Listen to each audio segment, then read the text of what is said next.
Hi, welcome back guys. This is your friend, Lettuce Head Fanfics, back with amazing fanfiction.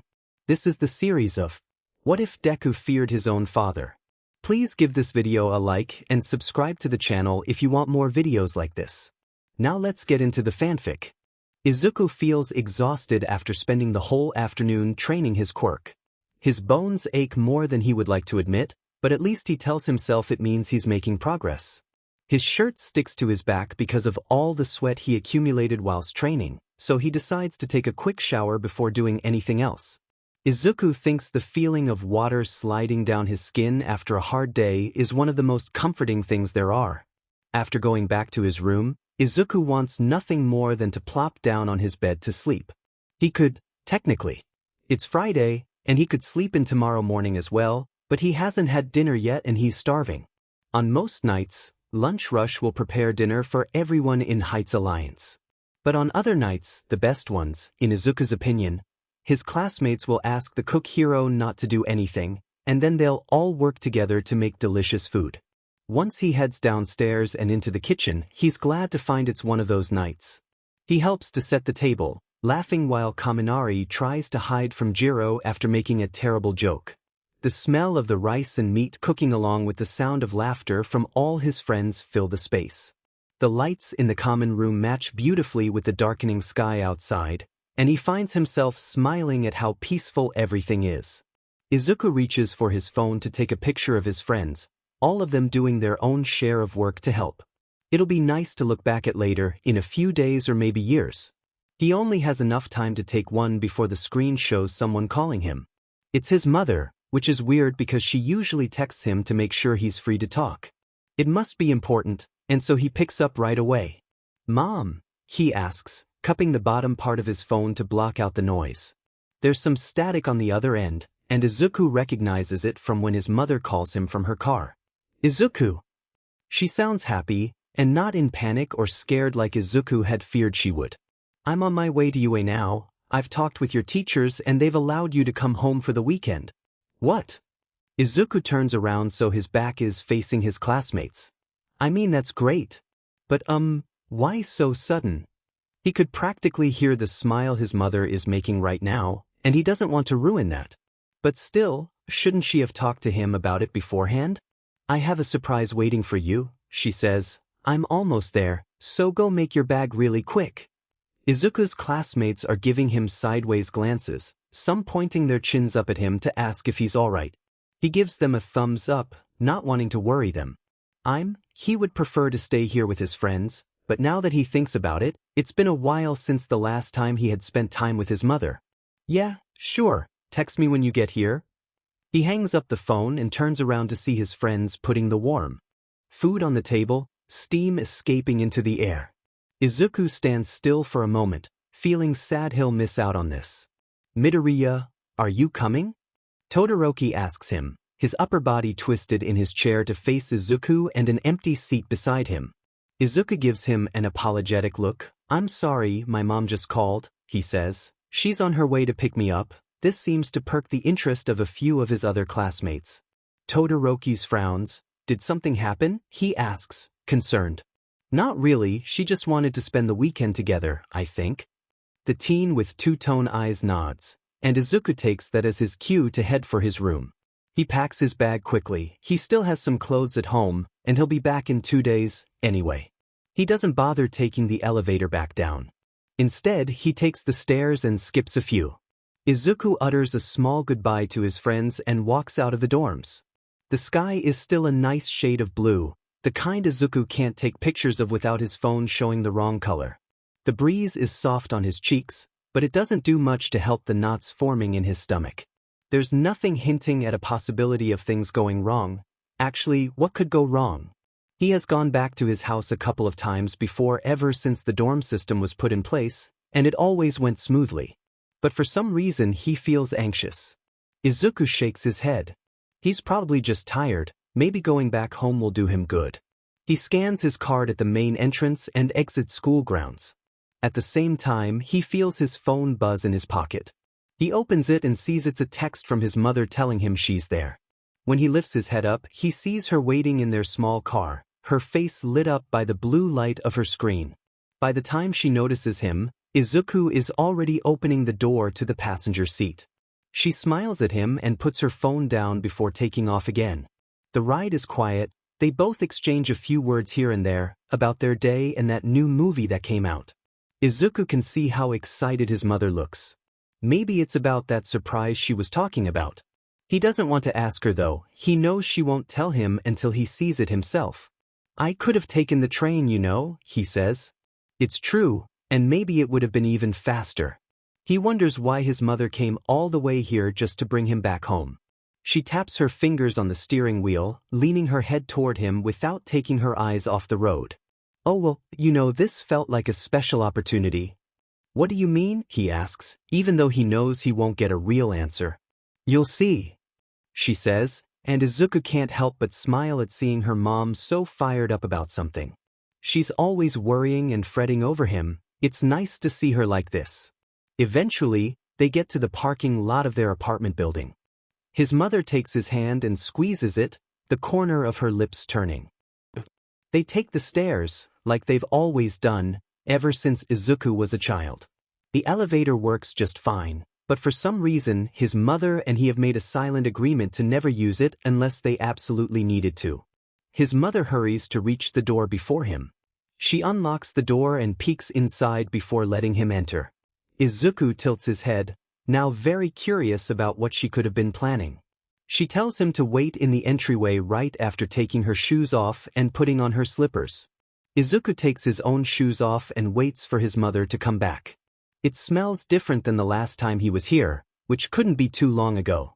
Actually, the place feels different, in a way words can't explain.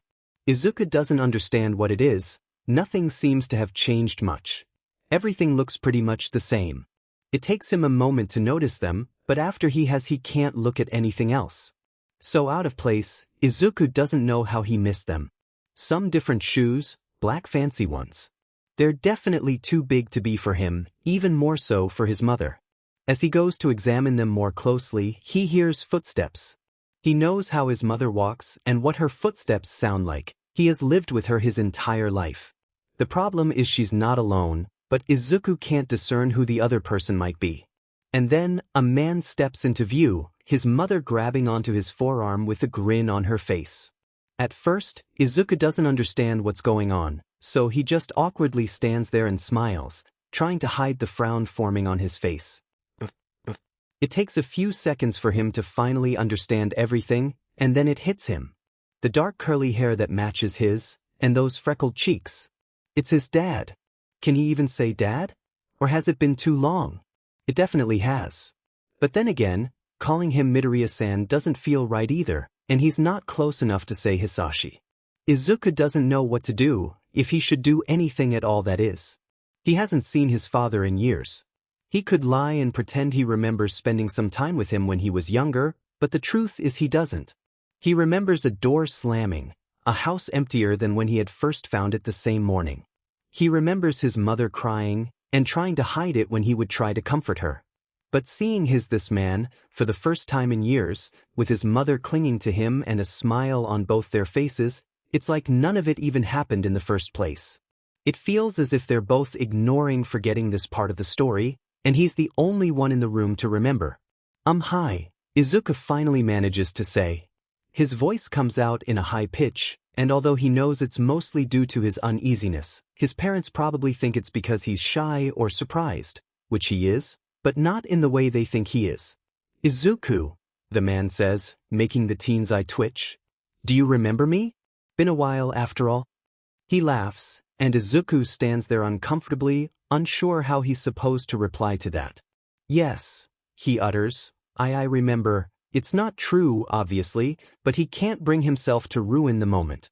"Come on now, you two," his mother says, breaking the uneasy silence that was starting to linger in the air.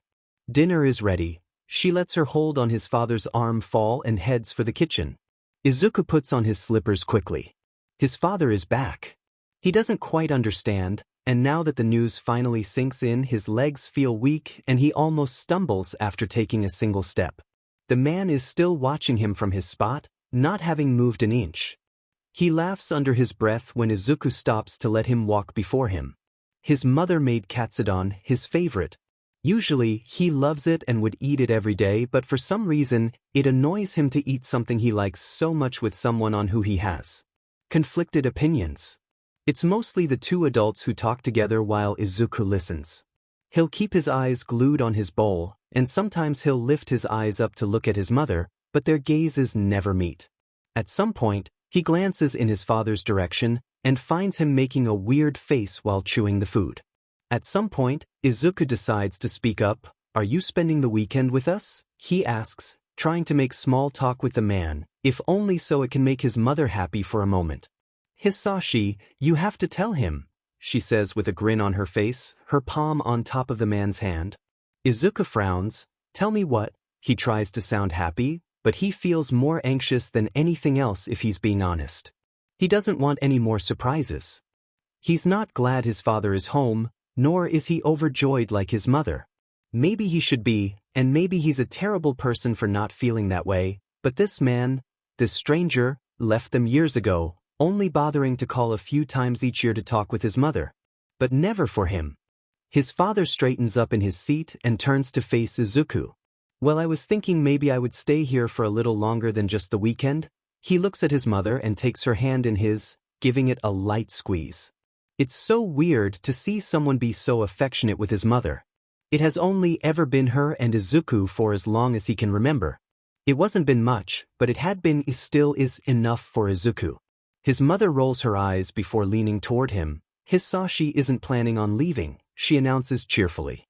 Izuku feels all the blood drain from his face. That's great," he says, forcing an awkward smile on his face. His mother buys it, somehow, or maybe she's just too happy to notice how uncomfortable he looks. Unlike his father, whose expression hiding behind his irises shows he's not ignorant of the way Izuku feels about him. He excuses himself from the table to go wash the dishes. Izuku grabs his empty bowl along with his mother's, but when he reaches for his father's, the man gets to his feet and offers to help him. The teen tries to reassure him it's fine, but the dark-haired man insists and walks past him.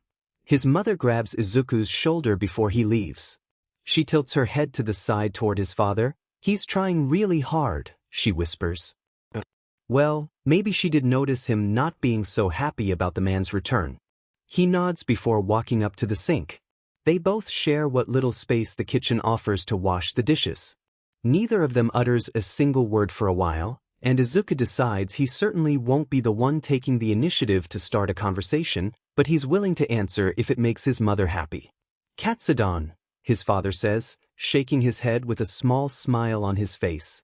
"I remember you used to like it so much when you were younger," he chuckles, and Izuku is taken aback that the man would remember something like this. "Well, it seems that's still the case." "Yeah, Mom's the best at making it," he responds, the corner of his lips turning up. "That woman's really amazing," he says, turning his head to look at where Izuku's mother must be sitting on the couch, watching the television. He turns back to washing the bowl in his hands. "Speaking of amazing things, I watched the sports festival this year." Izuku almost drops the pan he's holding. Right, he was competing in the sports festival. He doesn't know what to answer, can't seem to find the words. Did his father see his quirk and suddenly took an interest in him? No, he thinks, "Don't make this about yourself, it has nothing to do with you. Your friend Katsuki, he won, didn't he? What incredible firepower." "Kaken's incredible," Izuku mumbles. The man laughs at this. "He really is from what I could see," he says. "And so were you with that quirk of yours." He shakes his head. "Wish I could have been there to see it bloom. Maybe if you hadn't left in the first place." The words are out of Izuku's mouth before he can think better of it. But he doesn't really regret it, because he is mad. His father can't just show up after over a decade of silence and expect them to welcome him with open arms. To Izuku, he's just a stranger, an undesired guest in their home. Or well, perhaps he's not a stranger, because then Izuku would have no reason to be angry at him. The man clicks his tongue, placing the last bowl on the drying rack. "There was nothing I could do, I had to leave for work," he explains. It's too late. Izuku rarely feels so annoyed, but right now anger bubbles up in his chest. "Did you?" he snaps back. "What's going on here?" He hears his mother ask behind him, but when he turns around, the gleeful expression she had worn earlier is gone, replaced by a questioning look. "Izuku?" she asks more quietly. He doesn't say anything else, can't bear to see the look on her face. Now he's ruined the one good thing his mother had, and he doesn't even have a good excuse. Izuku doesn't argue when she asks to speak alone with him. She closes the door to Izuku's bedroom behind her. "Izuku," she starts, "I know this is hard for you. He left without a word years ago. Now he comes back and I'm supposed to just like him?" he shouts. He never fights with his mother, and he feels something pinch at his heart when he sees the surprised expression on her face. She blinks. "He didn't leave," she says, but it sounds more as if she were repeating something she had told herself before. "He went away for work, but now he's back and you can't be mad at him for that." Izuku feels his eyes start to burn, but he won't let a single tear fall in front of his mother. "It's funny," he says with a hollow laugh. "It was right around the time I got diagnosed as quirkless. The only light in the room is the lamp on Izuku's desk, flickering because of the old light bulb. It bothers him more than it should, but he keeps his feet planted on the ground, doing his best to ignore it." "Oh, baby," she puts a hand over her mouth. "Is that what you've been thinking?" She takes a step forward and reaches for his arm, but he steps back. "Mom, this is exactly what happened and you know." "That's enough." Her own eyes become watery. If you don't like him, that's fine," she says. "But I still love him, so don't say all those things about your father." "Those things?" Izuku doesn't know how his mother doesn't understand. He doesn't remember much about his father, that much is true, but he does remember some things. He remembers how one day they were 3 in the house and the next they were only 2. He can still remember the moment his father left, how Izuku had hidden in his room, his ear glued to the door to try and make out the words being exchanged. Later, he had listened to his mother's sobs echoing from the kitchen late at night. Had she forgotten that? Maybe she had tried to, just like Izuku had. But unlike him, she had been successful. "You've done enough for tonight," she says. "I'd like for you to apologize tomorrow." Izuku knows she's not asking him and that he doesn't have a choice. He clenches his fists on his sides and waits for his mother to leave his room before going to lock it. He stays like this, his entire body pressed against the door and his fingers holding the lock. Izuku does this sometimes, when he's scared something might happen. He doesn't know why it makes him feel safer. The lock is really cheap and even he could break it easily. Maybe it's because he'd been able to convince himself it would protect him when he was still a child. At some point he lets his hand fall and sits on the floor, his back resting against the door. He wishes he would have stayed with his friends instead. His father's presence felt like someone was intruding on his life, and now this tiny apartment he'd used to love doesn't feel much like home. It feels too big and Izuku feels so small. He takes his phone out and sees a couple of texts from his friends, telling him to have a nice weekend. He almost sends them a text explaining the situation, but ends up deleting it. He remembers the picture of his friends he'd taken right before his mother had called, and he thinks maybe seeing it again will comfort him. But when he clicks on it, the one picture he'd managed to take, he finds it blurred. A tear rolls down his cheeks, and Izuku thinks it's so stupid that this is what makes him cry. Not the argument he's had with his mother, nor the return of his father. No, instead, it's a blurry image. He feels so alone right now, in his locked bedroom, now emptied of almost all the furniture he had brought to his dorm. There are no leaves rustling outside, no wind brushing against his window. The only things he hears are the faint sound of the television playing in the living room and the hushed conversation of his parents. Izuku wants to leave, but he knows he can't do that yet, so he waits. Izuku wakes up to the sound of laughter. He winces when the dazzling light of the sun hits his face, having no curtains to block it. It takes his eyes a few seconds to adjust, and when he sits up he remembers the events of the night before. He slides his hands down his face, wishing he could have had more time to sleep. The bed makes a squeaky sound when he gets up. It's not his usual mattress. He'd also brought that to his dorm, and he had slept terribly all night. He stands in the middle of his room and looks around. He's going to have an awful day if thinks negatively right after waking up. Izuku takes a deep breath and unlocks his door before stepping out. The muffled voice becomes clearer the closer he gets to the kitchen. His mother is laughing at a joke his father just told. Izuku walks past them and to the sink to make himself a glass of water. He really wants to say something, or well, it's more like he knows he should say something, but the words die in his throat before he has a chance to open his mouth. He rapidly drinks the content of his glass and almost chokes when his mother calls his name. "Izuku," she says, giving him the courage to finally look at her. She doesn't look upset or mad like yesterday, and it makes him relax a bit. She tilts her head in his father's direction subtly and stares at him expectantly, raising her eyebrows. Izuku doesn't do anything for a few seconds. He'll have to apologize at some point, and he doesn't want to ruin this for his mother. He clears his throat and turns his gaze to the man she seems to love so much. "I'm sorry about yesterday," he says. It's different from when he says sorry after bumping into someone or dropping his pen. Now, Izuku doesn't mean it, and he hates that he even has to apologize in the first place. His father laughs a bit. "Oh no, don't worry my boy, I understand." He puts the cup of coffee he's holding down. "My boy," he'd said, exactly like All Might. Izuku shakes the thought away. He doesn't want to associate this man with his mentor. "I don't expect you to forgive me yet, but I'll try my best to make it up to you." There's something about the way he says it that makes Izuku doubt his words. Or maybe he's just imagining it, and the man really is sincere. Izuku had been hungry before, but now just thinking about food makes him cringe. He wonders if he should go back to his room or sit at the table. He lingers by the sink until his mother starts talking again. "I was thinking we could all go out for dinner," she says. That's the last thing Izuku wants. In fact, he would like to just go back to UA now. His father smiles. "That's a great idea, dear." When Izuku had been younger, after the man had already left, he had asked his mother why he didn't have two parents like his other classmates. She'd explained to him that Izuku did have two in the beginning, but that they had fallen out of love. He wondered if one day she would find someone else, and if it would make his mother happier. She kept telling him how he was all she could ever need in her life, but perhaps she had been lying. Now, Izuku wonders if she had ever truly moved on.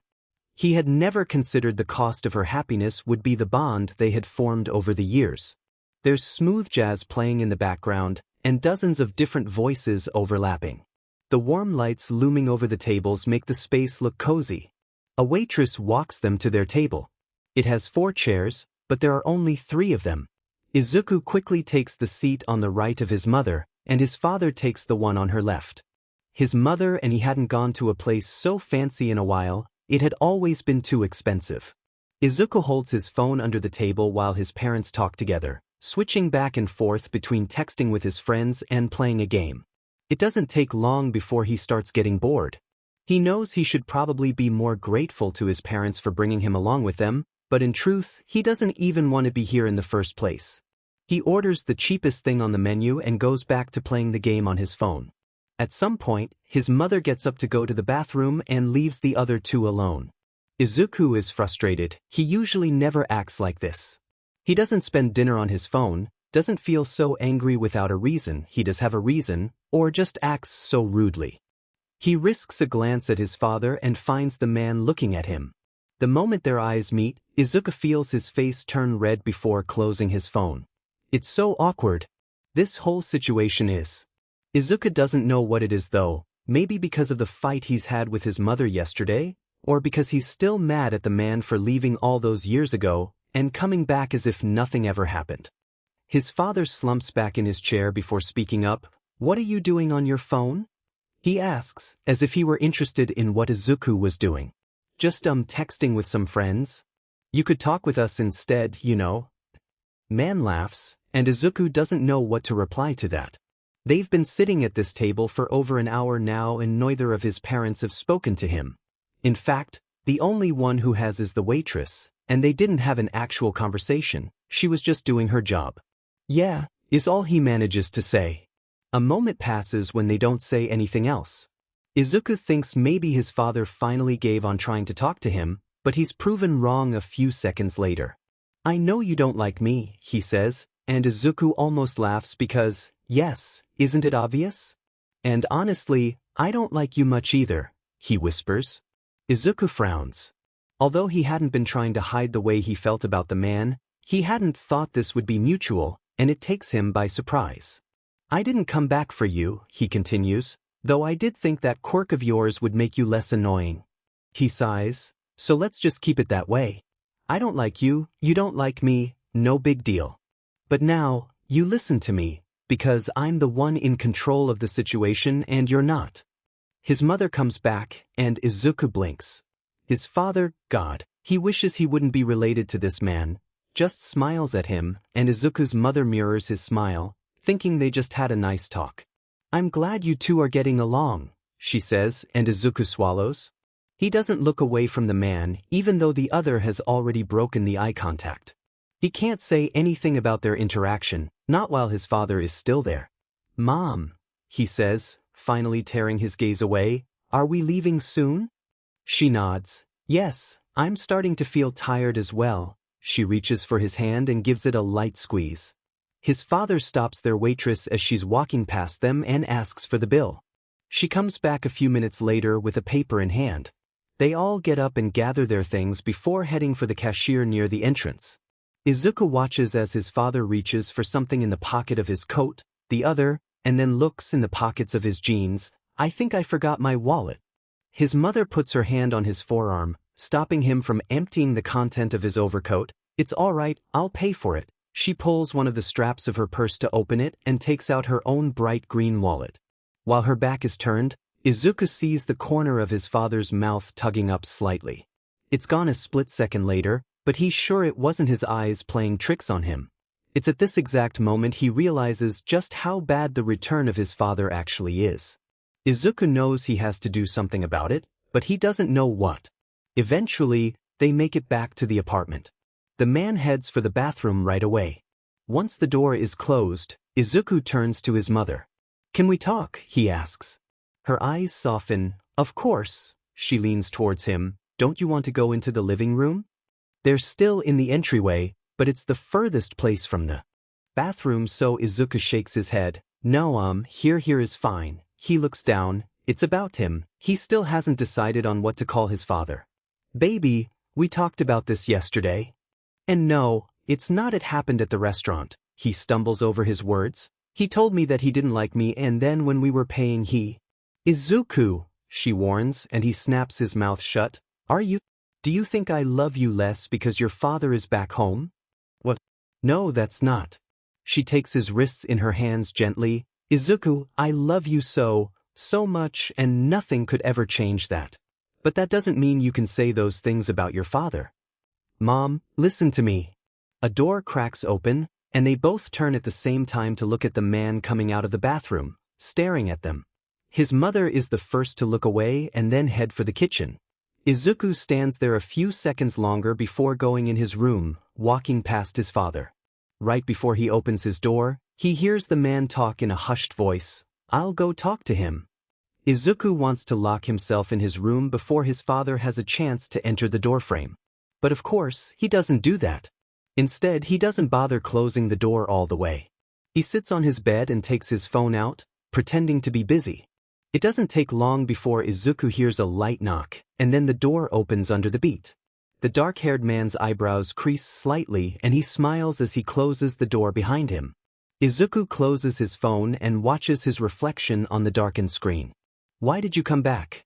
The question seems to take the older man by surprise. For a moment he stands there, unmoving. You've told your mother about our discussion, he answers instead, ignoring Izuku's question. It's a fact, not a question he's supposed to reply to. He hates the way his father speaks, as if Izuku were still just a small child who needed to be explained to simplest things. She won't believe you. Izuku purses his lips. She'll realize something's wrong. He scoffs, creeping closer to where the teen sits. Izuku, he crouches down right in front of him, taking both his wrists gently in his palms, something his mother does when she tries to comfort him, but right now he only wants to pull away. I don't think I've been clear enough. I won't listen to you, Izuku says. You're in no position to decide that here, the man replies, tightening his grip on his son's wrist until it becomes uncomfortable. Who do you think is paying for that fancy school of yours? Izuku feels the blood drain from his face. No, his mother had taken care of that, she told him so. Unless maybe she had meant his father had. That's right, I've put you in that school, he whispers, and it'll be just as easy to take you out of it. Izuku tries to tug on his arms to take them out of his father's harsh grip, but the man only tightens his hold in return. You can't do that, he breathes out weakly. There's something terrifying behind those green eyes so similar to his. Izuku analyzes those freckled cheeks, pointing out in his head how they're different from his, placed differently, searching for any indication that there must be a mistake somehow. That he's not related to this person crouched in front of him, the one that's clinging onto his forearms with so much pressure it's sure to bruise. Believe me, I can. Izuku flinches slightly, and it seems that's all it takes for his father to finally let go of him. Well, that wasn't so hard, we should do this more often. The man stands up and walks up to the door. You know what, I'm in a good mood. He turns around to face Izuku. Just call me Dad, he smirks. Right when he's about to turn the handle, he stops in his track. Oh, and I expect you'll be able to keep our little conversation between us, right? Yes, Izuku says barely above a whisper. The man looks at him expectantly. Yes? Yes, Dad. A beep echoes from the scanner at UA's main entrance. Izuku lets out a breath, either from the cold or because he's glad to finally be back here. He'd managed to find an excuse to leave his house early on Sunday morning, being unable to bear the other man's presence anymore. Bluish bruises had bloomed on his wrists in the shape of handprints, just as he had feared it would. He kept tugging on his sleeves to cover them, even though no one was around outside. Izuku knows this just makes it even more obvious he's trying to hide something, and that his friends probably wouldn't even notice them if he would simply leave them alone. He knows it's his fault, in a way. If he'd just listened from the beginning, maybe he could have had a better relationship with his father, or at least pretend. It's not a big deal, anyway. His hands just feel a little sore, but he reassures himself they will heal soon. He's had worse injuries, so how can he hope to call himself a hero if he can't handle a small pain? Izuku hopes the common room and the comfort of his friends will make him feel better. The air is wet, and the sky is gray. Izuku has to avoid stepping into puddles of water scattered across the path leading to Heights Alliance. Class 1, as building finally comes into view, and Izuku hurries up the steps, as if maybe once he were inside everything else would go away. He'd be safe. He pushes the door open and a few heads turn his way. Some people seem surprised to see him, understandably so. Izuku had told them he wouldn't be back until later today, and the sun has barely just risen. Shiro and Kirishima are the first to greet him, looking away from the game they're playing on the television. A few of his classmates are sitting at one of the tables, playing board games. Mina is slumped in her chair, looking defeated. Oh my god, that's so unfair. Yamamoto, give us a chance, she sighs. I'm sorry. Yaoyorozu answers, her face turning red. I'm really trying to limit myself. What? You mean you're not even trying? Hagakure lets her head fall forward between her crossed arm on the table. Yaoyorozu notices him and waves at him, happy to be able to divert attention away from her. His friends sitting at the table turn to Izuku to say hello, alerting everyone else in the room of his presence. Midoriya. You came back earlier, Ida says, doing the chopping motion with his arms he always does. Izuku nods. Kaminari turns to face him from his place on the couch, placing his elbows on the side of the couch. How was dinner with your parents? For a moment, Izuku thinks they know his father came back home this weekend. He doesn't know how they know, but surely they must have learned it somewhere. Had his father something to do with it? You idiot, Deku lives with his mom, Katsuki says. Oh, Izuku had just forgotten to tell them this detail. But now it's awkward and he doesn't want to explain that. Unfortunately, it is not just him and his mother anymore. Right, sorry about that. Kaminari replies. Izuku shakes his hands in front of him. It's no worries. It was nice. He lingers in his spot, not really knowing what to do. Everyone goes back to their activities and Izuku takes it as his cue to finally get moving. He feels eyes burning holes in his back, and when he turns his head around he sees Katsuki staring at him. He snaps his gaze away and instinctively pulls at his sleeves before going up to his room. He hates this. Izuku had thought once he'd been here that he would be able to forget the events of the day before. He'd been wrong. The worst thing is there's a holiday coming up soon, one he'd been really excited about. But now, he's not so sure anymore. Izuku would rather stay in this very room, in the comfort of the walls surrounding him, where he's able to pretend even for just a moment what's happening to him isn't real, or that at least it's something that will be over soon. It feels like when he's in Ectoplasm's mathematics class, and he doesn't know how to solve a problem. In those moments, Izuku wants to drop his pen and give up, but he tries anyway because, in the end, it won't matter whether he can solve the equation or not. The class will eventually come to an end, and everything will be all right. Except, this is not a class. He can't exit the room or ask for the answer. Izuku is stuck with this problem with no indication of where to start looking. Maybe if he closes his eyes really hard, he can imagine he's sitting at his desk, and that he only has to focus on finding the answer. He knows this doesn't erase his problem completely. It's nice to pretend it does, though. Izuku's wrists don't feel any better the next morning. On the contrary, the bruises had darkened, turned a different shade of blue, mixed with purple and yellow around the edge, and he's scared someone might see them. It's stupid because he's had broken arms and legs before, but he had never actually tried to hide an injury, not to his classmates at least. When his father had been holding his wrists, Izuku hadn't been paying much attention to how painful it felt, but now it's hard to ignore. He does his best to resist the urge to tug on his sleeves because doing so would only bring the attention of others to this particular spot. Not that he is certain that it would, but he doesn't want to take any chance. Still, he catches himself holding onto the ends of his sleeves on multiple occasions. Taking notes is harder than Izuku had anticipated. The small ache he feels when his arms hang on his side is something he can ignore, but the pain becomes much more noticeable when he has to actually move his wrist. At some point during the lesson, he feels a sting in his eyes, and tears start to well up. In class, he has to stop writing every few minutes to let his hands rest. Izuku is always looking around, searching for someone that could see him, but no one is ever looking at him, so he guesses he's doing a good job so far. He's been on edge about every little thing ever since his father came back. Jumping when a pencil hit the floor, or when someone would raise their hand too fast. Izuku doesn't know when it starts, but at some point during the day, he feels someone watching him. And that someone is Kaken. Of course he would be the one to notice something wasn't right with him. Katsuki had always been like this, noticing every little detail. He's amazing, and Izuku wishes he wasn't, just this once. It shouldn't surprise Izuku, in fact he should have seen it coming. But still, he's pretty sure Katsuki hasn't noticed the bruises on his wrists yet, so he just has to be more careful for now. The days go by and slowly Izuku becomes more confident no one will notice until it heals. He feels relieved, and for some reason a small pinch of hurt too. Maybe a part of him does wish his friends would notice, even though it defeats the whole purpose of what he's doing. One time, he finds himself wondering if he would notice such injuries on his friends if they had them. Maybe they do, but Izuku has been so focused on himself that he hasn't taken the time to pay attention to his friends at all. He starts to feel so selfish, and now he looks closely at every small detail concerning the people around him. So much that he stops worrying about hiding his own.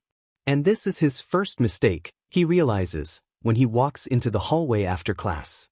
Suddenly, someone grabs his arm and drags him to an empty dead end. His back hits the wall, but the hand keeping him there doesn't put more pressure than necessary to keep him in place. When Izuku lifts his eyes up, his emerald eyes meet ruby ones. "The hell's wrong with you?" Katsuki asks. For a second, Izuku is too startled to say anything, unable to form words. Kaken, he tries to pry the blonde's hand away, but to no avail. What? You've been acting all weird and shit this week, acting like a kicked puppy. I don't know what you're talking about, he answers under his breath, holding the other's gaze. Oh yeah, Katsuki says, taking Izuku's arm and lifting it in front of his face, the fabric falling slightly, just enough for the marks to become visible. Then what the F are these? The green-haired teen can't help but wince. They're just from training. Well, maybe he hadn't been doing as much of a great job at acting normally as he had thought. He tries to pull away again, but this time Katsuki holds him in place with even more force. "You think I'm dumb enough to believe a lie like that?" he asks angrily, but Izuku thinks he's able to discern worry hidden behind his voice. Izuku takes a moment to look at Katsuki. He notices for the first time the way his arms tremble, and how wide his eyes are, but the creases around them are different from when he's angry. He lets Izuku's arm go but keeps his hand on his chest in place, as if scared he might run away the moment Katsuki gave him the chance to, and maybe he would. Of course, Izuku is upset to have been found out so quickly. But really, what had he been expecting? Nothing goes his way recently, why would now be any different? "It's nothing," he mumbles before finally managing to get Katsuki's arm off of him. A beat of silence passes between the two as Izuku rubs the section around the bruises on his wrists, but Katsuki doesn't let go of him yet, though his hold falters a bit a second later. His eyebrows furrow a bit. He looks young and scared. "Auntie, do this." No, she would never." "Then who?" Katsuki sounds so desperate, Izuku feels a twinge of guilt in his heart for having to keep this from him. "Who is it?" "I can't tell you, it's—" He doesn't. Realizing his mistake, Izuku stops talking. Oh no, he thinks, "I've already said too much." He tries to push Katsuki off of him again, but the blonde puts his forearm on him with enough force that Izuku can't pull him off without hurting him or needing to use his quirk. His back hits the wall again, and Izuku stops trying to get out of his grip. The hallways have already emptied themselves from the last students lingering in them. Classes have ended for the day a few minutes ago, but still, it's a wonder how no one has heard them talking yet. "Deku," Katsuki starts again, but this time there's some kind of urgency in his voice, lacking the malice from when he's angry, which he often is. "You need help." The way he says it makes something in Izuku's stomach twist. "I don't need you to save me," he whisper shouts. "F you," his childhood friend snarls, visibly hurt by Izuku's word, although he tries to hide it. "If you don't let me, I'll tell Aizawa." The smaller of the two is about to argue when someone cuts him off. "Tell me what?" Both students snap their heads to the side at the sound of their teacher's voice. Izuku stands there, dread settling in his stomach, wondering just how much of their conversation Aizawa has heard so far. The pro-hero stares back at them expectantly. "Well?" Katsuki clicks his tongue. He gives Izuku a side glance before looking at the ground. "It's nothing." Izuku does the same, grateful the blonde has chosen not to expose him, at least not yet. It's strange, he thinks, that he had wanted people to take notice of him, and now that someone finally has, he wants nothing but to get rid of this unwanted attention. He wants to have a miniature version of himself that he can hide away somewhere no one will ever bother to look. "Midoriya," Aizawa says, breaking him out of his thought. Izuku blinks. "Why, it's fine, and it's true, it has to be, somehow." Because Izuku doesn't need anyone to save him, simply because there is nothing to be saved from. All of it is fine, he is fine. Maybe this is it, maybe he'd been faking it this entire time, just for the attention. His skittish behavior, his wanting to be left alone, all of it. He kind of feels like he's back in junior high, constantly on guard, but never completely there. Izuku gets so lost in his head that he doesn't realize how much time passes, and when he turns his head up to look at his teacher, he sees a frown beginning to form on his face. "I should go," he pushes past Katsuki, and the blonde lets him, maybe because their teacher is there, or because he knows he can't convince Izuku. Right when he's about to go past the hero, a hand shoots up, keeping him from walking away. Aizawa grabs Izuku's arm, and even though the grip is gentle, it still makes him tense up. "Can't people just leave him alone today?" "Problem child," the man says. "What's all this about?" he asks in a careful manner, obviously trying not to upset him, but Izuku shakes his head. "It's nothing," he says weakly, and Aizawa must see something in his eyes, or feel how Izuku tugs slightly on his arm to take it back without meaning to, because he lets go.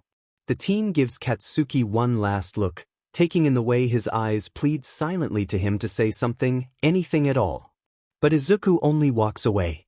The next day during homeroom, quiet raindrops hit the window next to where Izuku sits in class. He absently listens to the lesson Aizawa is giving, not daring to look at his teacher's face since their last interaction. He knows he should try a little harder to act more engaged in class, like his usual self, normal. But the truth is that Izuku has always been a terrible liar. Ever since he was little, his heart would become overwhelmed with guilt if he was tasked with keeping a secret or hiding something, even the littlest things. But then the bullying had begun to worsen over time, and he got better at lying to his mother about the scrapes he'd get on his knees after being pushed down. He got better at putting on a happy face and using a cheerful tone when greeting her at the door after school. But no matter how good he got at hiding his true feelings, he still had a terrible time handling the culpability he felt after lying to her. His mother had been the only person in his life at the time, and somehow it had made things easier. Not all things, but some. Having to hide something pressing so heavily on his heart from his many friends was a completely different thing. Not only that, Aizawa had started eyeing him recently too. Get yourself together, Izuku keeps telling himself. Finally turning his head to look at the front of the class, he notices his teacher had started writing down important information on the blackboard that would surely be on their test. Quickly, too quickly, Izuku reaches for his pencil, dropping it just as fast and twisting his wrist from the rapid movement. A small gasp escapes his lips from the sharp pain, and he squeezes his eyes shut when he sees the pen rolling off his desk. The piece of wood hits the floor with a thud, and a few heads turn in his direction. Embarrassed, Izuku crouches down to pick it up while holding the side of his desk to keep himself from falling. He's careful not to do any sudden movement that could upset his sore wrists. And that's all it is. Or it would be, if not for the side look Katsuki gives him a moment after everyone's already turned back to taking their notes, or the way Aizawa interrupts his lesson for a split second before finishing his sentence. It's only morning, but Izuku already dreads the end of the day, because that's when they'll all be going home. His leg bounces anxiously as he thinks about what he's going to do. He can't stay here even though he really wants to. It would bring too much attention to himself, seeing as he's usually very enthusiastic at the idea of going home to see his mother. Everything is kind of confusing to Izuku. He knows something is definitely wrong with his father, but his mother loves him, and that's a good thing. Is he the problem in this? He wants to believe he isn't, but ruling out this option completely sounds like something a person who's actually the problem would do, so he doesn't. He's vaguely aware of his surroundings for the rest of the day. Sometimes, he loses himself in his thoughts and misses the worried glances his classmates throw at him. Izuku would rather live another day being his middle school self instead of having to deal with this situation.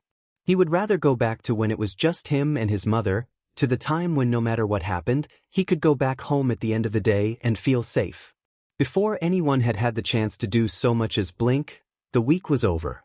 It had come and gone surprisingly fast and slow too. It's like watching the arrows on a clock move for an entire minute. It's long and boring, but after the time is up, somehow all the seconds are gone, and it's a mystery where to. Sitting on the common room's couch, Izuku wishes he would have more time to prepare himself mentally, even though he's already had a week to do that. Midobro, don't you need to pack your things? Kirishima asks, dropping his heavy bag next to the door. Izuku knows the question is meant more as a reminder that he should hurry a bit. But the way everyone quiets down to hear his answer tells him they're probably curious and maybe concerned too. Oh I have time, he replies. My train is passing later. It's true, at least partially. His train actually passes in 20 minutes, but there's another one an hour after that. Before the dorm system, Izuku would sometimes take the train back home with some of his other classmates. If they find it weird he doesn't join them, well, they stay quiet about it. Izuku stares up at the clock on the wall across from him. He counts how many minutes he has left before he'll be home. His breath catches in his throat, because there are not enough for comfort. He does some breathing exercises, but they barely do anything to help. Most people have left by now, and only a few are left, but they're all in their rooms. Izuku is alone in the common room until he isn't. The main door opens, and he assumes it's just one of his classmates who has forgotten something. The soft footsteps come to a stop, and then a sigh escapes the other person's mouth. Problem child? Izuku turns his head, recognizing his teacher's voice, who, for some reason, seems to be everywhere the teen doesn't want him to be. Aizawa-sensei. You haven't packed your things. It's more of a statement, an observation, then a question. Izuku gets up abruptly. I was just about to. The man lifts his hand up, stopping whatever Izuku was going to say. The pro-hero motions for him to sit back down, and so he does. He doesn't take his eyes off his teacher as he watches Aizawa going to sit on the couch, leaving a fair distance between them. A silence falls over them.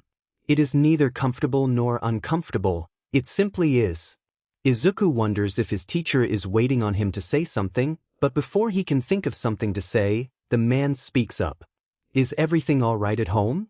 It's straight to the point and blunt. Izuku is taken aback a little, and it takes him a moment to register the question he's being asked. Why yeah, he utters out. Aizawa waits some more, looking at him with a calm face and a worried frown. Are you sure? Izuku actually takes the time to think about it. Well, it's not all right for now, but he's sure it will be eventually. Yes, he answers, but it sounds more like he's trying to convince himself than anything else. The man has his elbows propped on his knees, his fingers intertwined between each other. He seems to be thinking for a moment, lost in thought. He places his chin on top of his hands. There's nothing wrong with asking for help, he says, drawing out the words slowly, looking ahead of him. Izuku doesn't know what to answer to that, and he doesn't think Aizawa is expecting him to say anything. That's the first thing you learn when you become a hero. It makes sense. After all, being a hero is all about helping others, but Izuku is doing just fine on his own at the moment. He doesn't understand why people keep trying to help him even. Though there's nothing to be done. I'm not. I don't need help. I know, Aizawa says as if he really did, sliding his index over his mouth in thought, and then leaving it to rest on his chin before reaching for something in his pocket. I won't push you to tell me anything, but if you ever do want some help, I'll be here. He takes out a small, folded piece of paper and hands it out to the green-haired teen. Hesitantly, Izuku takes it, not really knowing what to do with it. The pro-hero gets up without another word, only glancing back once to the student, who hasn't moved an inch, before leaving the building. Izuku sits there, on the couch that reminds him so much of the one he bought with his mother a few years back, and stares at the clock again. Individually, seconds are swift, but when there are a lot of them, they are steadier. At that moment, Izuku wishes there were more seconds inside every minute, every hour. But there aren't, and so he rises to his feet, packs his bag again, and leaves. Izuku ends up almost missing the last train home for the night, but he makes it right before the automatic doors close. It's almost empty, except for an elderly woman asleep on one of the plastic chairs embedded in the floor, and a younger man standing up, looking at his phone with a bored expression. Neither of them pays much attention to him, except for when they catch a glimpse at him when he slumps down in the seat closest to the door in which he entered. There's an odd comfort in finally being on the train. As if now he wouldn't be to blame for what happened next, because there was already no going back. There's nothing wrong with asking for help, he recalls Aizawa's words from earlier. There's no way Izuku will do that. His father had told him if he did, he would pull him out of UA. He tries to reassure himself it's better this way, that the holiday only lasts about a week and he'll be back to school next Wednesday. Time moves always. It's the one thing that's reliable in life. That means there is no other outcome possible other than for this so-called vacation to come to an end eventually. Izuku takes out the piece of paper Aizawa had given him. With it sticking to his thumb along with its yellowish tint, he assumes it's a post-it. He unfolds it, and it takes a moment for his brain to catch up with what's written on the note, probably because of how tired he is. It's a phone number, and just above it reads, Aizawa Shoyuda. It's written in blue ink, in a rushed but neat handwriting. For some reason, Izuku finds himself unable to tear his eyes away from it. Tears gather in the corner of his eyes, and he doesn't know why. Stop crying, damn it, he scolds himself, wiping his tears away before they have a chance to fall. He hates how fast everything fell apart. Well, he still has his friends, but they're all in UA, and if his father is threatening to take his school away from him, then he's also taking everything that goes with it, and that terrifies Izuku. His mother is happy, and he reminds himself that this is all that matters. Izuku can't be mad at her. If anything, she should have been angry at him for taking away her husband all those years ago because of his quirklessness. But she hasn't, and so he owes her the same. For now, things aren't so bad. All he can do is live with the situation, accept it, and hope that it won't get worse. The wind flows in Izuku's hair gently as he stands still in front of the apartment door. It's dark now, but he barely notices the dazzling glimmer of the stars. He had seen his mother's frantic texts from earlier, asking him where he was, that it was getting late, but he had only sent a quick reply telling her he would be there later. He clenches and unclenches his fist, attempting to will himself to reach for the handle. He counts to 3 in his head for the umpteenth time, but then nothing happens, his body stays still. It's not that hard, he knows, but right now it is. Izuku considers walking away, going someplace where he won't have to worry about a thing. But then he hears noises coming from inside the place. Or maybe they'd been there for a while, but Izuku had been too lost in his head to notice. It seems so out of place in the quiet night, disturbing even. It makes his stomach churn. With a trembling hand, he reaches for the doorknob. His fingers linger on the cool metal for a second more, and then he turns it slowly. He cracks the door open, just enough to hear the loud whispers of his parents, arguing back and forth, or at least it sounds like that's what they're doing. Izuku feels as though he's intruding on something, and he is, obviously, but he can't back down now. He doesn't want to startle them, so he decides to announce his presence casually, like he would on any other day. Izuku swings the door open. He stops dead in his tracks. His parents are there, at the end of the hallway, standing right in between the living room and the kitchen. Both their heads snap to look at Izuku, surprised looks on their faces. The area around his mother's eyes is wet and puffy, and there are red lines on her cheeks. His father looks more upset than anything, but his mouth is still open as if he were about to say something but didn't. Home. His mother is the first to turn away from him, quickly wiping her eyes. His father puts on a smile, one that doesn't quite reach his eyes. Izuku. What's going on? The boy asks in a small voice. He'd imagined 1,000 different scenarios of how tonight would go, but none had gone like this. His emerald irises keep flickering between the two adults in the room, waiting for them to say something. Your mother's a little tired is all, the man answers. Izuku frowns slightly, because there's no way that's all there is to it. His father turns to the woman whose shoulders are bouncing a bit and puts his palm on her upper back in a tender way. His mother's neck and shoulders stiffen, but he doesn't. Take his hand off. Izuku should do something, anything at all, but his body freezes up completely. He tries to form words, parting his lips open, but no sound comes out. Don't touch her, he mutters, weakly, like he had spoken something he had meant to keep to himself, but the thought had escaped his mouth. Izuku lifts his gaze up to meet his father's, as if telling the man that he does mean his words. But of course, the older man doesn't move. Izuku's mother shakes her head, turning away from him even more until she's back to him, trying to suppress her cries. His father whispers something in her ear, and she nods vaguely in response. His mother straightens up and turns to face Izuku again. She opens her mouth to say something, but her confidence seems to falter at the sight of him. She blinks and her gaze falls to the ground. I'm sorry, she whispers, and Izuku almost misses it. His father slides his hand on her shoulder, and she heads for her room, closing the door softly behind her. Izuku blinks, lost and confused as to what had just happened. He's still standing in the entryway, holding the door open with his right hand, leaving plenty of space for the wind to come inside. The room is cold, but he ignores the goosebumps forming on his forearms.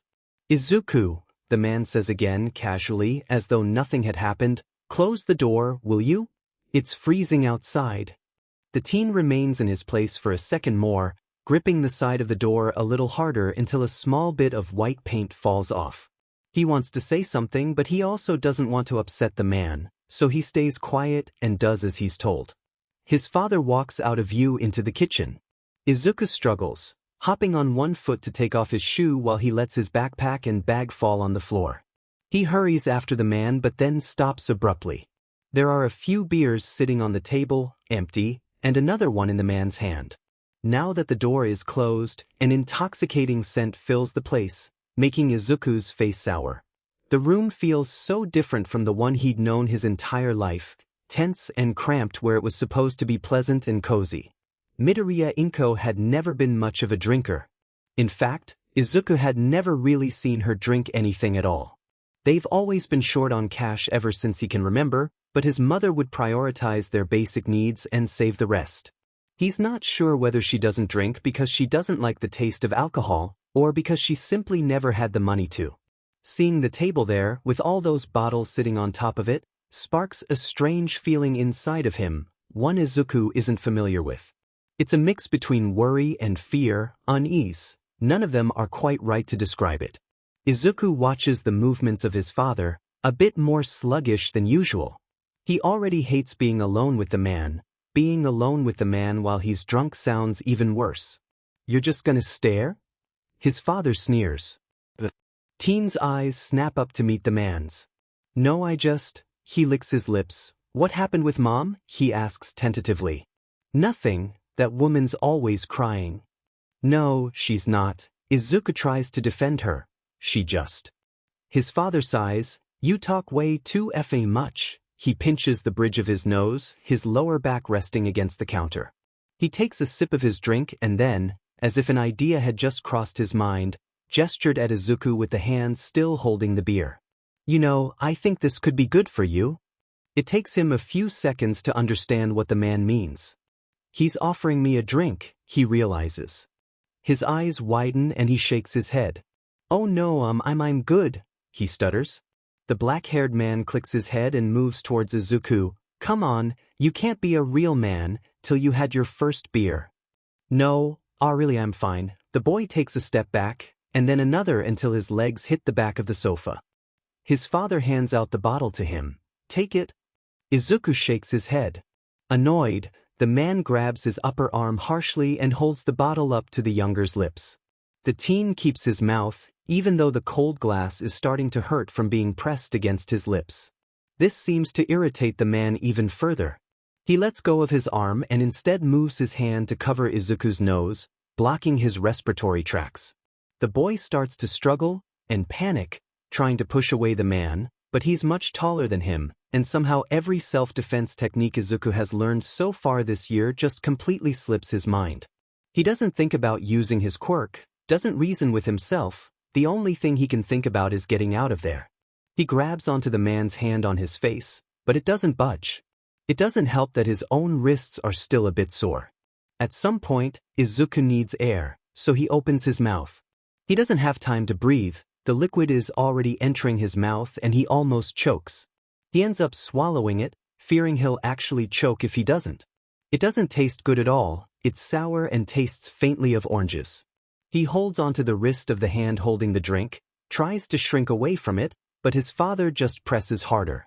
The yellowish drink had been almost full a few seconds ago, and now there's almost nothing left of it. It feels as though it'll never end. Tears start to gather in the corner of his eyes. Maybe this is how he dies. Izuku should have taken the drink, should have taken a sip and then given it back to the man. This could have been easily avoided, but here goes, messing things up again and getting himself in trouble. Eventually, though, it does end. The man removes the glass and steps back, giving the boy one last little shove that almost sends him to the floor. Izuku coughs and gasps for air, finally letting the drops of salty water roll down his cheeks. His throat burns and his head spins. His mouth starts to water, and then he feels nauseous. Izuku pushes himself off the couch and hurries to the bathroom, barely making it on time before he empties his stomach's content. He throws up for what feels like hours when in reality it's only just a few minutes. The toilet seat is cool against his cheek. He can make out the figure of his father standing in the doorway, looking down at him with revulsion. Disgusting, the man says before leaving. And yeah, it is. Izuku. He weakly reaches for the handle to flush the toilet before getting up to stand. How stupid did he have to be to even think for a second this could go well? Right now, he doesn't even care about what just happened, he only thinks about the comfort of his bed, the one in his dorm. But Izuku isn't in his dorm now. He's at home and he wants to leave. Izuku doesn't get much sleep that night. He churns and turns on the squeaky mattress, feeling sick but there's nothing left in his stomach for him to throw up. He's hungry and incredibly thirsty too, but he doesn't know if his father is still in the kitchen, so he stays in bed, bored. It's 1 a.m., and he thinks he could study instead of doing nothing at all, but he forgot his backpack at the door and his legs refuse to take him anywhere. Then it's 3 a.m. and the man is probably off to sleep by now, but a thought at the back of his head reminds him maybe he isn't, so Izuku stays put. He stares at the clock on his bedside table. The red light coming from the numbers is hypnotizing, and although it becomes plain after a while, there isn't much else to stare at in the deserted room. Izuku wonders why there are 10 digits. Why not more? Why not less? He wonders if there is an end to numbers, and if he will reach it eventually if he continues watching every second go by. Is infinity a myth? Everything must have an end, so surely it must be. Or else, what would be the point of it all? At one point, Izuku has been tired for a little too long, and he doesn't feel like sleeping anymore. He sits up and presses the palm of his hands against his eyes, stays like this for a few moments longer, and then walks up to his door. He presses his ear against it, searching for any indication someone might be up at this hour, and though it is unlikely, Izuku won't take any chances. Better be safe than sorry. Once he's sure the other side is clear, he opens the door. He heads for the kitchen and grimaces when a bitter smell reaches his nostrils. He's reminded of the night before and it's enough to make him feel sick again. Izuku silently promises himself to never drink again. He opens the pantry and schemes over everything very quickly to see if there's anything that he wants to eat, but he finds nothing. Izuku knows he shouldn't be difficult, but it feels as though everything would taste like sand in his mouth. Still, he grabs a cereal box and eats it in his hands, not bothering to take out a bowl and put some milk in it, and he makes himself a glass of water. The place is silent, disturbingly so. He'd like to leave, but the place doesn't feel like home, doesn't feel familiar, so it'd be strange to just leave like that. It's a stupid thought, he's lived here his entire life, but even this knowledge doesn't shake the feeling away. He ends up grabbing his shoes quickly anyway and heading out for a morning run. The breeze is cool against his cheeks, and he's forgotten to grab his jacket on his way out, but it doesn't matter now. He runs. He runs away from this house that doesn't feel like his, from his father who he wishes would have stayed away. He runs. Izuku forgets about his worry and instead concentrates on where to step and which way to go next. He takes note of every little crack on the pavement, amusing himself with trying not to touch them and failing. He breathes. He doesn't stop running even when his chest starts aching. Sweat begins to soak through his clothes, and his head spins, black dots filling his vision. It doesn't matter whether he wants to keep going or not, Izuku trips. His knees hit the cold concrete before his hands do. It doesn't hurt, at first, but it stings a bit. He sits down with a wince, breathing heavily. He watches the blood start to trickle down his legs, and the little rocks that got stuck in the wounds that are now painted in crimson. Izuku's hands aren't any better, they are pale due to the small layer of dust on them, with tiny scrapes in different spots. So much for wanting to go on a run. Now he feels like a child who just fell down his bicycle, or what he thinks it must feel like. Izuku has never been on a bicycle before. And so, he gets up, a little awkwardly but he manages to stand on his feet. His right leg had taken the worst hit, but thankfully no one roams around this part of the neighborhood at this time of the day to see him limp. By the time he's climbing back up the stairs leading to his apartment, the sun is already starting to rise. Izuku opens the door without much hesitation this time. He knows he has to clean his small injuries before they get infected. Izuku goes to the sink, drinking some more water from the same glass he'd used earlier. After that, he takes out a white cloth covered with a pattern of blue flowers and holds it under the running water. The first aid kit is further down the corridor, and Izuku doesn't think it's worth taking the risk of waking up his parents. Water will have to do for now. His parents, he thinks as he presses down the wet cloth against his bloodied knee, holding back a wince. It's still weird, after a week of trying to get used to the idea, that he's not just him and his mother anymore. It's Izuku and his mother and his father. Which is honestly a little too long, he could do without the last part. He tries to angle himself in a better position to wash away the bits of rocks mixed up with blood, putting his foot up on the counter, right by the sink, and then on the ground again when he loses his balance. Taking a white cloth might not have been such a good idea after all, because now it's not white anymore. He wonders if it's still wet because of the water, or because of all the blood seeping through the tissue. Maybe it's both. Oh well, that's a problem he'll deal with later. Izuku decides to sit on the cold tiles for a minute.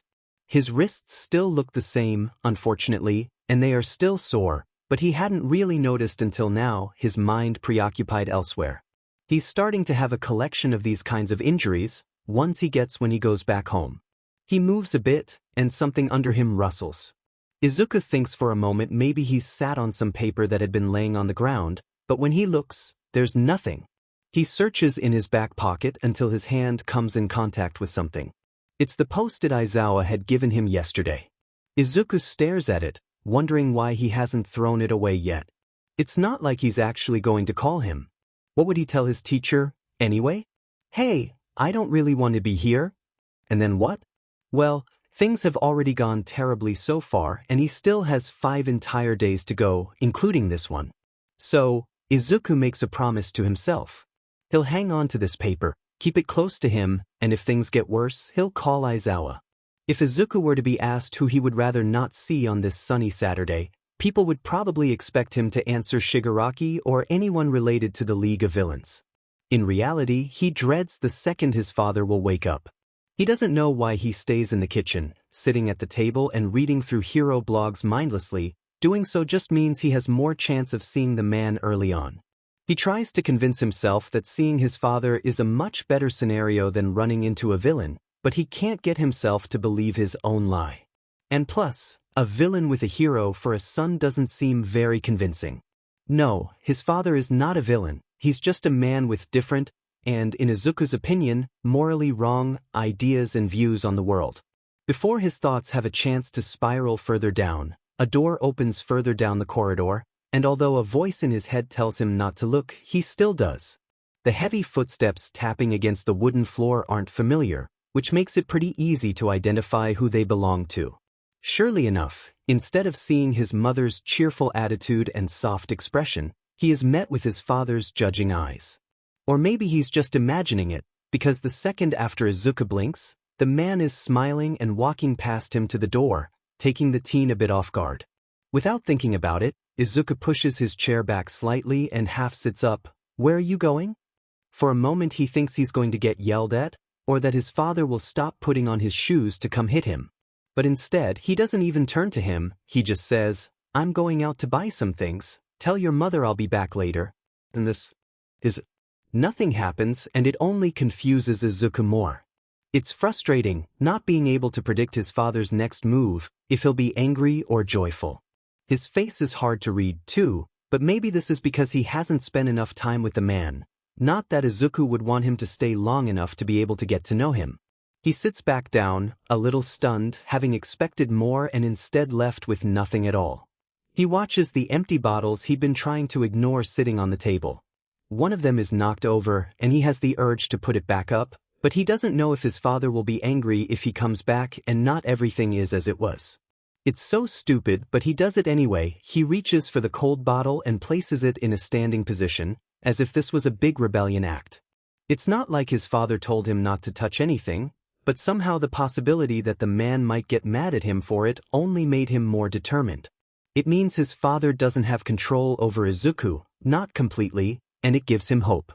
Suddenly he hears a door crack open followed by soft footsteps muffled by slippers. He knows right away who is it. Who else could it be? His mother doesn't notice him right away, yawning when she enters the kitchen. She blinks and then her gaze falls on Izuku. The dark circles under her eyes are striking, and she startles when she sees him. She quickly relaxes, passing a hand over her face with a sigh. Izuku, I didn't know you were up. She must have just woken up, probably because of his father, either when he got out of bed or when he closed the door. He nods, unsure what to say. He's been meaning to talk to his mother for a while now, but last time didn't go well, and the day before didn't seem like the right time. He wonders if she'll listen to him if he tries again. She starts picking up the beers and stays quiet, her mind elsewhere, 2 bottles, and then the one Izuku had taken the time to place upright. It makes his heart sting a bit, but he shakes his head. It's just one stupid bottle. He starts helping her, and she doesn't even bother washing the bottles or at least rinsing them first before dropping them in the recycling bin with a cling. It's unusual for his mother. Usually she would always take the time to clean recyclable materials before throwing them away. Hesitantly, Izuku does the same, and when he looks into the bin, he sees, well, paper and a couple of other things, but mainly just more bottles, all piled up on top of each other. He had thought the ones laying on the table had been the accumulation of the time he had spent back at UA, but clearly, that couldn't be true, because he had just found more. Mom. His voice is soft, and he tries to hide the nervousness behind it. Has this been going on all week?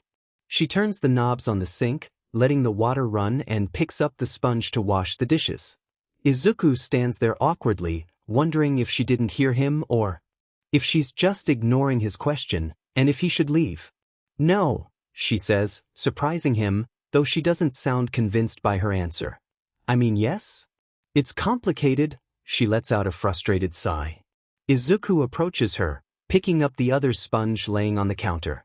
He doesn't say anything for a moment, appreciating the comfortable silence between him and his mother, only broken by the sound of the water hitting the bottom of the sink. He knows he has to choose his words carefully. He picks up a dirty plate, and surprisingly, his mother is the first to talk. He lost his job in America, and I know it's his way to cope, but she places down the glass she just washed back into the sink, but Izuku doesn't have the heart to tell her, and so she picks up another. I'm just so exhausted, and it's only been a week, you know? But I thought if I gave it a few days it would get better, but instead, it did the opposite. The water is starting to get a little too hot, so Izuku cools the water down a bit. Do you, want to stay with him? He tries. It's complicated, she replies, and again she picks the clean glass of water at the bottom of the sink and cleans it again. It doesn't have to be, he says quietly. His mother sighs again. Izuku. No, Mom, listen, he grabs her arm gently, and when her eyes catch the bruising on his wrist, a small gasp escapes her lips. What is this? Her voice is trembling. Izuku lets go of her arm to wrap his hand around his other wrist, as if to hide the bruises, even though they're still very visible. He looks away from her. It's nothing, just something from training. Izuku, she repeats in a whisper, worried or maybe even scared. Izuku feels her eyes stay on him, even when he continues to wash the dishes, and he feels naked, exposed. It was him, wasn't it? She's asking, but Izuku is pretty sure she already knows the answer. What's the point of lying at this point? It would be unfair to ask his mother to tell the truth and continue to lie himself. Yeah. He shuts off the water and closes his hands on the edge of the counter, holding himself upright. He looks down at the empty sink in front of him, unable to meet his mother's eyes. Oh, baby, she wraps her arms around him. It hits him now, how hard this whole thing must have been for his mother. He'd been so caught up with himself that he didn't think about how it had affected her. Well, sure, she had looked happy at first, but he should have known better from the moment he entered the apartment last night. So, he turns a bit to face her, and lets himself be held, holding her back as well. His eyes start to water, but he closes his eyes before the tears can fall. I'm so sorry, Izuku, her voice cracks. I should have been more, I should have. Mom, it's okay. She shakes her head. No, you don't understand, Izuku pulls back a little. He searches her eyes for any indication of what she's thinking, but this time she's the one who won't meet his eyes. He doesn't let go of her. What? I've made a mistake, she sounds anxious all of a sudden. He asked to share our bank account, because he had lost his job, and it made sense so I didn't think much of it, but now he has everything and… Mom, breathe, it's going to be all right. She finally looks up. There has to be someone who can help us, or something we can do. She shakes her head. There's no one, he's the only one I had left, Izuku, and I have no friends or coworkers to turn to, and now. What about the police? He blurts out. They can probably do something. Saying it out loud somehow sounds logical, but the more he thinks about it, the more he realizes this isn't a good idea. His mother probably already knows this, because she shakes her head. Your father is too convincing, they'll never believe a word we say over him. And it's true, the man could probably do anything and get away with it, which Izuku finds terrifying. There's only so much to do in this kind of situation, but he has no clue what the entirety of his options even is. It's not like he could text his friends and ask them if they could help him and his mother out because his father is kind of not such a good person. What would happen then? He doubts anyone would offer for them to crash on their couch, but even if they did, it wouldn't solve the issue of not having any more money to themselves. Okay, his mother breathes out, I can't take big amounts of money out of the bank account without your father noticing, she explains slowly, but I'll withdraw a little every day and on my payroll, and I'll take more shifts. I'll do anything I have to, just until we have enough to get help, okay? She probably won't admit it, but Izuku sees how frightened she looks. Her hands tremble a little, and her voice wavers. He can't say he's feeling any better, but he knows his mother will only worry more if he tells her. He hesitates. My teacher, he was worried about me, so he gave me his number, he says. He shoots a quick glance at his mother to see her reaction, but she looks the same, if only a bit more attentive to his words. We could go to him if things, you know. She smiles sadly. I know. The front door opens again, unfortunately, around half an hour later. His father enters holding a pack of beer in one hand, and something else Izuku can't quite make out from his seat at the table. Once he's closer, the man places the beers on the table, right beside Izuku's homework. His mother looks up from the counter and turns to look at his father. She looks angry, for some reason, probably something to have to do with the conversation they had earlier. Don't you think you've had enough this week? She asks, clearly annoyed to see how the man was spending her hard-earned money. She turns back to the cutting board in front of her. Izuku tries to make himself look small, and stays quiet as though they might forget he's there if he didn't make a sound. His father approaches his mother anyway, and once he's beside her he takes out flowers from behind his back. Oh, so that's what he'd been holding, Izuku thinks. I'm sorry, the man says, holding the red tulips up to his wife, though she makes no move to take them.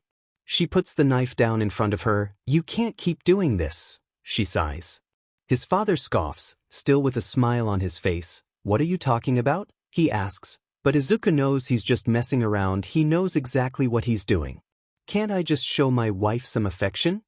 He tries to put his free hand around her, but she pushes him away. No, you can't keep coming here and tell me how sorry you are and then expect me to forgive you, she snaps. Come on, everything was fine yesterday. Yesterday, she starts in a low voice. I didn't know you had hurt Izuku. The man pinches the bridge of his nose before gesturing to Izuku. Really? So that's what this is about, this good-for-nothing child. Don't speak of him that way, she responds angrily. Izuku turns his head slightly toward them, though he keeps his gaze on the ground. Mom, it's fine. No, Izuku, it's not, she says. I let that go on for too long already, and I'm sorry I didn't listen to you. The boy tentatively looks up to his mother to see her looking at him with teary eyes, and when he tries a glance at his father, the man's eyes are also on him, a displeased expression plastered on his face. You told her? He asks, and it takes Izuku a few seconds before he realizes he's talking to him. He opens his mouth to reply, but his mother speaks up first. He didn't tell me, I found out myself. What difference does it make? He told you, you found out, the end result is the same. He approaches Izuku, and before he has a chance to move, the man yanks him by the hair and throws him out of his chair. He's still useless. Izuku's head hits the floor and he yelps. There's static in his head and he thinks he can hear his mother screaming his name in the background. Something hits his stomach, bringing back his awareness when he coughs harshly.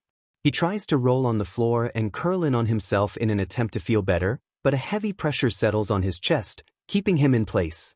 Why are you doing this? His mother wails, grabbing and pulling the older man's arm. The air is harder to breathe, there's less of it. Or well, that's what Izuku thinks in his dizzied mind, but then after a while, he can't breathe at all.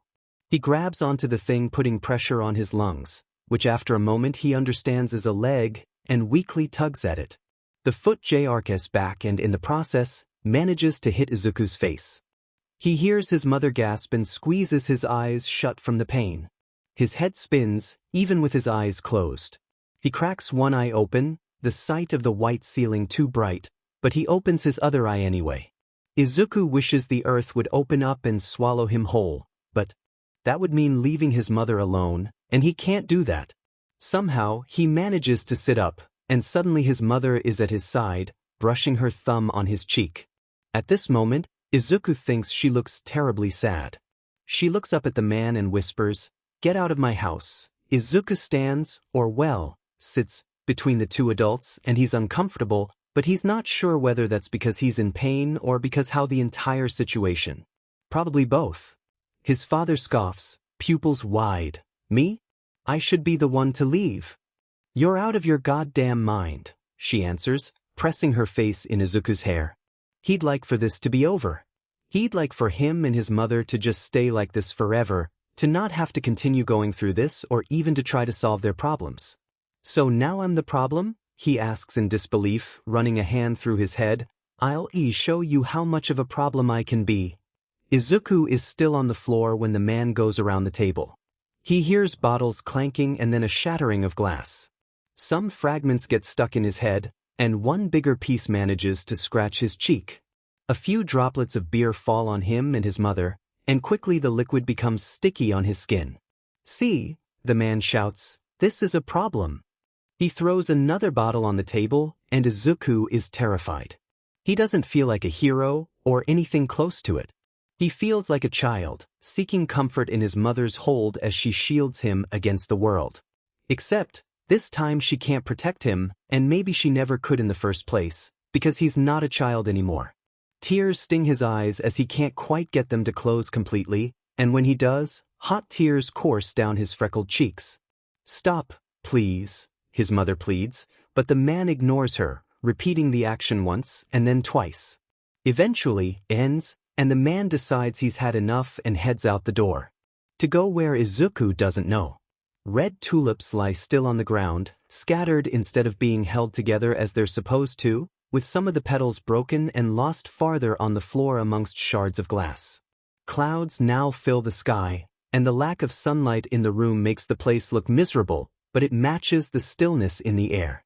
The side of Izuku's head hurts, and he thinks it might be bleeding, but he doesn't know for sure. He doesn't dare reach his hand up to touch it and see for himself. There's also a metallic taste in his mouth he wants to spit out, but he doesn't want to make a mess, and so he swallows it back. His stomach, his head, his cheek, his nose, everything hurts, but he gets up anyway. All of a sudden, he remembers the homework he had been working on, still on the table. Izuku scrambles to retrieve his papers, but it's already too late. His writing is smudge, and he can't let it dry because it's not water, it's a yellowish sticky liquid, and there's no way he can give this back to Aizawa when he goes back to. Everything hurts, and everything is going wrong. Izuku wonders what he'll say to explain his state and his missing assignment. Maybe he and his mother will be gone by then, and things will be alright. He doubts he'll be out of here soon. He has 100 worries, but for now the only one he thinks about is the soaked illegible paper in his hands, and what he'll do with it. "Don't move your head so much," Izuku's mother repeats softly. He's sitting on the closed toilet seat while she presses a wet towel up to his cheek to wash the blood away. He hisses when she touches the small cut right underneath his right eye with an alcohol wipe. Izuku had tried telling his mother he could do it himself, but she had insisted, and in the end he hadn't been able to refuse her help. He's feeling pretty tired, but going back to sleep now would ruin his sleep schedule, though, isn't it already? The room doesn't feel uncomfortable, but Izuku feels like he's in a daze, all while his thoughts are going a mile an hour. He wants to say something, ask his mother everything he's been dreading to ask because he's certain she'll listen. "What will we do now? Are you alright? Will we be alright? Do you love him?" He asks without thinking instead, and he's surprised by his own question. His mother frowns a bit in thought, but she doesn't seem offended. "A love that's lasted for so long takes a long time to fade away completely," she answers. It makes sense, Izuku thinks. He doesn't know what else he'd expected to hear, but he doesn't blame her. He had kind of hoped maybe she would have changed her mind about this, but it's like she said, those things take time and, well, that's what I would have said before, she adds, surprising Izuku, who blinks in return. "But I don't believe that's true anymore, not after watching him lay his hands on you." His mother washes the blood off the towel and then leaves it to dry on the side of the bath. She smiles at him, and Izuku smiles back. Not in a promise that things will be alright, or that they will be, but that no matter what happens, they'll have each other. And for now, it makes everything feel a little more okay. The air is tense when his father gets back, but Izuku is glad because the man doesn't utter a single word to them. He looks calmer, too, but the green-haired teen knows better than to think he'll be able to predict when that will change. Izuku stays in his room for most of the day, trying to clear his mind from all the events of earlier replaying in his head. He does some homework for some time, but eventually his mind inevitably goes back to those thoughts, and there's nothing left to distract him. What good is having a quirk if he can't even use it to defend himself? All Might trusts him to become a great hero and work hard, but all of his efforts are rendered useless when Izuku is facing his father. It's not that he couldn't beat the man in a fight, he's pretty sure he could. The thing stopping him was that the villains he had fought had always been people unrelated to him. This is his father. It doesn't matter that the man had been gone for years now, this is somehow closer to him, much more personal, and Izuku has no idea what to do in this situation. He thinks of Katsuki and their fight a few months ago at Ground Beta. He tries to compare it to his situation, to find a solution, but stops himself quickly. He won't compare his father to Katsuki. No, they're not alike in any way. Breaking out of his thoughts, Izuku grabs the side of his desk to help himself stand up. He had tried to remember his answers from the homework his father had completely ruined earlier in order to write them down again, but he hadn't been able to read the words written on it, and he had been too distracted to think properly. He feels thirsty, but drinking water means going outside of his room, and so he thinks he could do without it. But then that makes Izuku a coward, and he knows heroes are brave. And also he is still thirsty. So he decides to go in the bathroom to drink water instead because that way he doesn't see his father, who he thinks is still in the living room, judging by the muffled sounds of the television, and it means he's not a coward. Izuku is not scared, he is strong. Getting his courage up, he approaches his door, pushing away every thought of doubt away. He raises his trembling hand to the handle and closes his fist around it. The door slowly opens with a creak, and Izuku feels betrayed by it for exposing him like this. It's alright, he reminds himself, you're just going to get some water, and then you'll come back and it'll be fine. He looks toward the bathroom door, and it's closed. The light under it tells him someone is inside. The shower is also running, he notices a moment later, and he knows it's his mother because she always closes the television while showering. Izuku considers going back inside his room. Maybe dying from dehydration wouldn't be so bad as to run into his father after all. No, he won't give up now, he needs proof he still has what it takes to become a hero. You can't take the easy way out for this one. He looks behind him to the living room and his confidence falters a bit, but he goes anyway. Just like he had thought, unfortunately, his father is there watching the television, his back to him. It's unclear whether the man simply hasn't heard Izuku approach him, or if he's just ignoring him. He figures it's the latter and makes his way to the sink.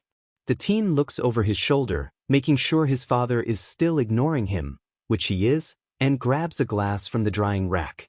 The clacking of glass against ceramic plates makes Izuku wince, and again he turns his head to look at his father, but he doesn't seem to notice him at all. He fills his glass quickly, drinks it, and refills it so he won't have to come back to get more until tomorrow. He makes sure not to spill any on his way back to his room, but right when he's about to step inside, the bathroom door opens, startling him. He spills a few drops of water on the floor, which upsets him because he hadn't been able to complete this small task. The sight of his mother's disheveled hair still dripping on the floor, already dressed in her nurse uniform even though she was still in the shower a minute ago, confuses him. Now, the droplets of water he'd spilled seem unimportant next to the puddle she's making. She doesn't have work for the time Izuku will be home. She's not supposed to, at least, that's what she had told him. Before he has a chance to ask her what she's doing, her eyes meet his and widen as if she had just found something she was looking for. "Izuku," she says and walks up to him. She looks like she's in a hurry, and she probably is. The hospital just called, they need someone right now. "What? Now?" She looks at him with an apologetic smile on her face. "I had told them I would take extra shifts, for... But they need money, and his father surely isn't going to be the one to give it to them. In fact, he is doing the complete opposite of that. I know, he answers. He knows and he understands, but he wishes he didn't need to. He wishes he wouldn't understand so that he wouldn't worry about asking her to stay with him instead, at least for now, even if it means it will take longer for them to figure things out. When will you? I'll be back tomorrow morning, she tells him, as if she had read his mind. And, if something happens, I need you to call me right away, okay? Or even that teacher of yours, all right? She holds both sides of his head, so he can look at her directly in the eyes, and Izuku feels his heart ache. He can't be selfish and ask her to stay. He knows she would, one word is all it takes, and she would never leave him. But if he does this, he won't only be throwing his chance of getting out of this faster, it'll also be his mother's, and he can't do that to her. Yeah, he breathes out. Okay, she brushes her thumb on his cheek before wrapping her arms around him. They stay like this for a few moments, not long enough, in Izuku's opinion, and eventually pull away. Stay safe for me, she asks. Izuku nods, and as he watches her walk to the door in hurried footsteps, he wonders just how he's going to do that. Izuku! His father says loudly from his place on the couch. The freckled boy is still in his room, and he flinches at the man's voice.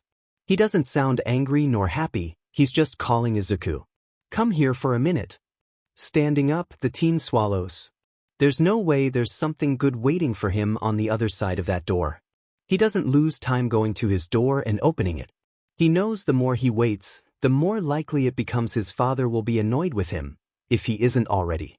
The older Midoriya stands in the space between the kitchen and the living room, his back turned to Izuku. The boy makes his footsteps a bit heavier to announce his presence. The man turns around, just enough that Izuku is able to see he's holding something, and then he comes to a stop. Aizawa Shoda, his father says as if tasting the words written on the small piece of paper. Is that a friend of yours? Izuku feels his heart sink. How did his father get his hand on the post-it? When did Izuku lose it? He can't actually tell the man that this is his teacher. There are so many things that could go wrong if he did, and Izuku doesn't want to risk it. His father seems to be getting impatient with his lack of response, which pressures him into answering. No, he says, which is true. But you know who he is. It's more of a statement than a question, but Izuku thinks his father is expecting him to answer anyway. Well, why yes, but it's complicated. A beat of silence passes, and his father doesn't say anything. It's awkward, Izuku thinks, the way he looks so intensively at the small bit of paper.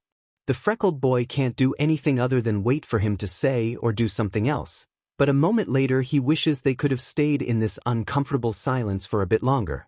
It's your mother, isn't it? She's seeing someone else. What? No, it's not. Don't lie to me, Izuku. The man tears his gaze from the piece of paper to look at Izuku, and the boy snaps his mouth shut. That Tiffany where? Don't call her that. Izuku finds himself replying angrily. His father wants to be mad at him, fine, but he doesn't get to take it out on his mother. It's not like that, she would never. You're talking back to me? The man laughs, but there's no humor in his voice. It's mine, Izuku admits without thinking. He'll regret it later, but right now, he just wants this to stop.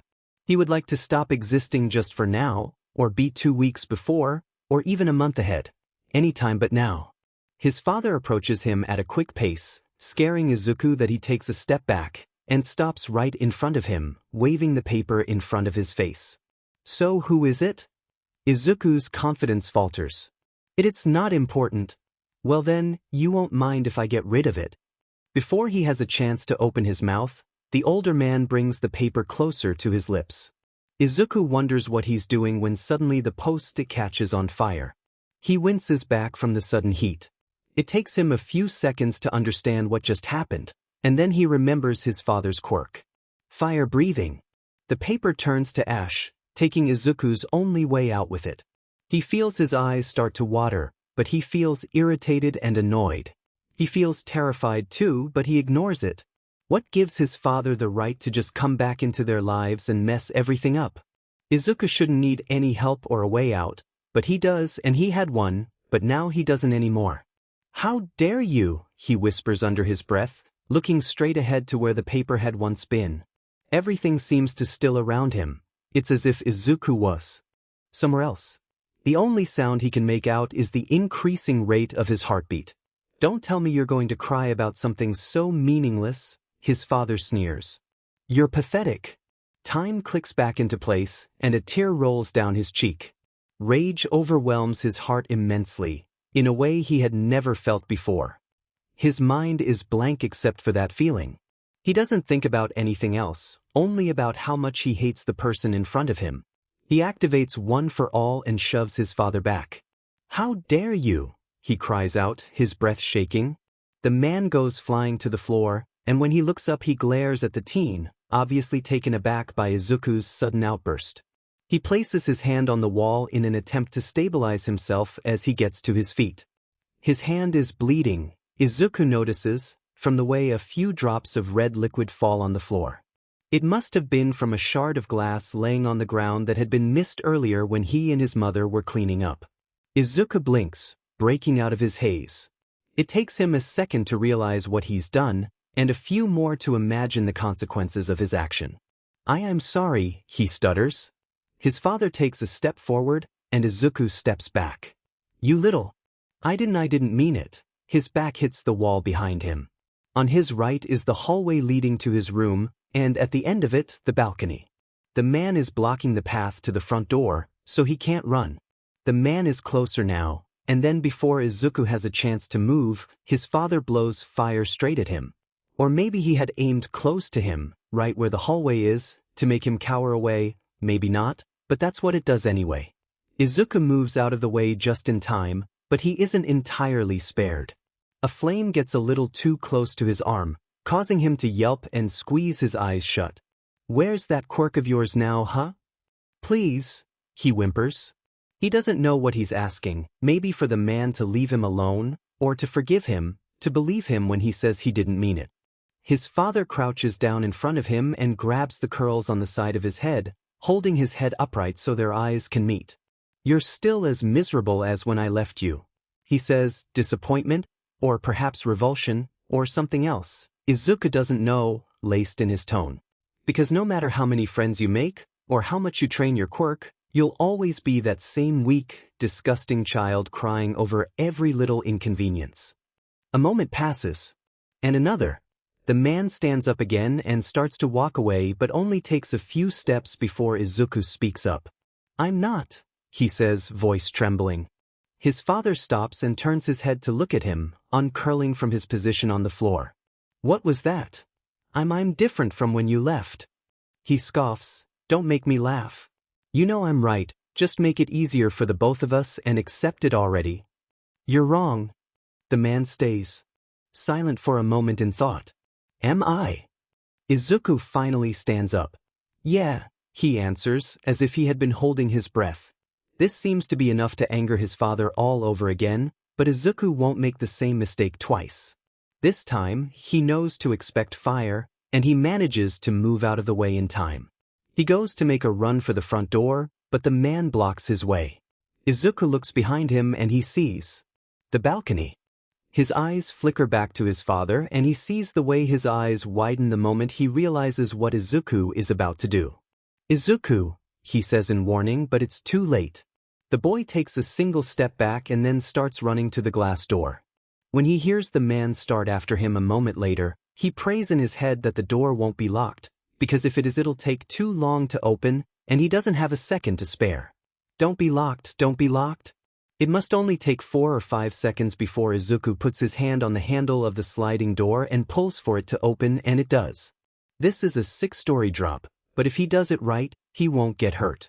He looks back one last time to his father, who he sees is speed walking in his direction. It's only a matter of seconds before he reaches him. Izuku, don't you effing dare! He shouts. This is all it takes for Izuku to put his foot on the concrete fence, activate One for All full cowling and jump. He thinks he feels a hand brush against the fabric of his leg, but soon forgets about it when he realizes he doesn't actually have a solid plan of what he's going to do. He'll definitely run into the other apartment building soon, and so he prepares himself to grab onto it.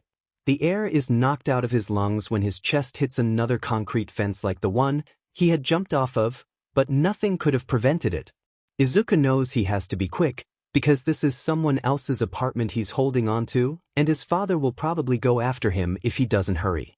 He climbs down the best he can to the balcony below, and then the other one lower.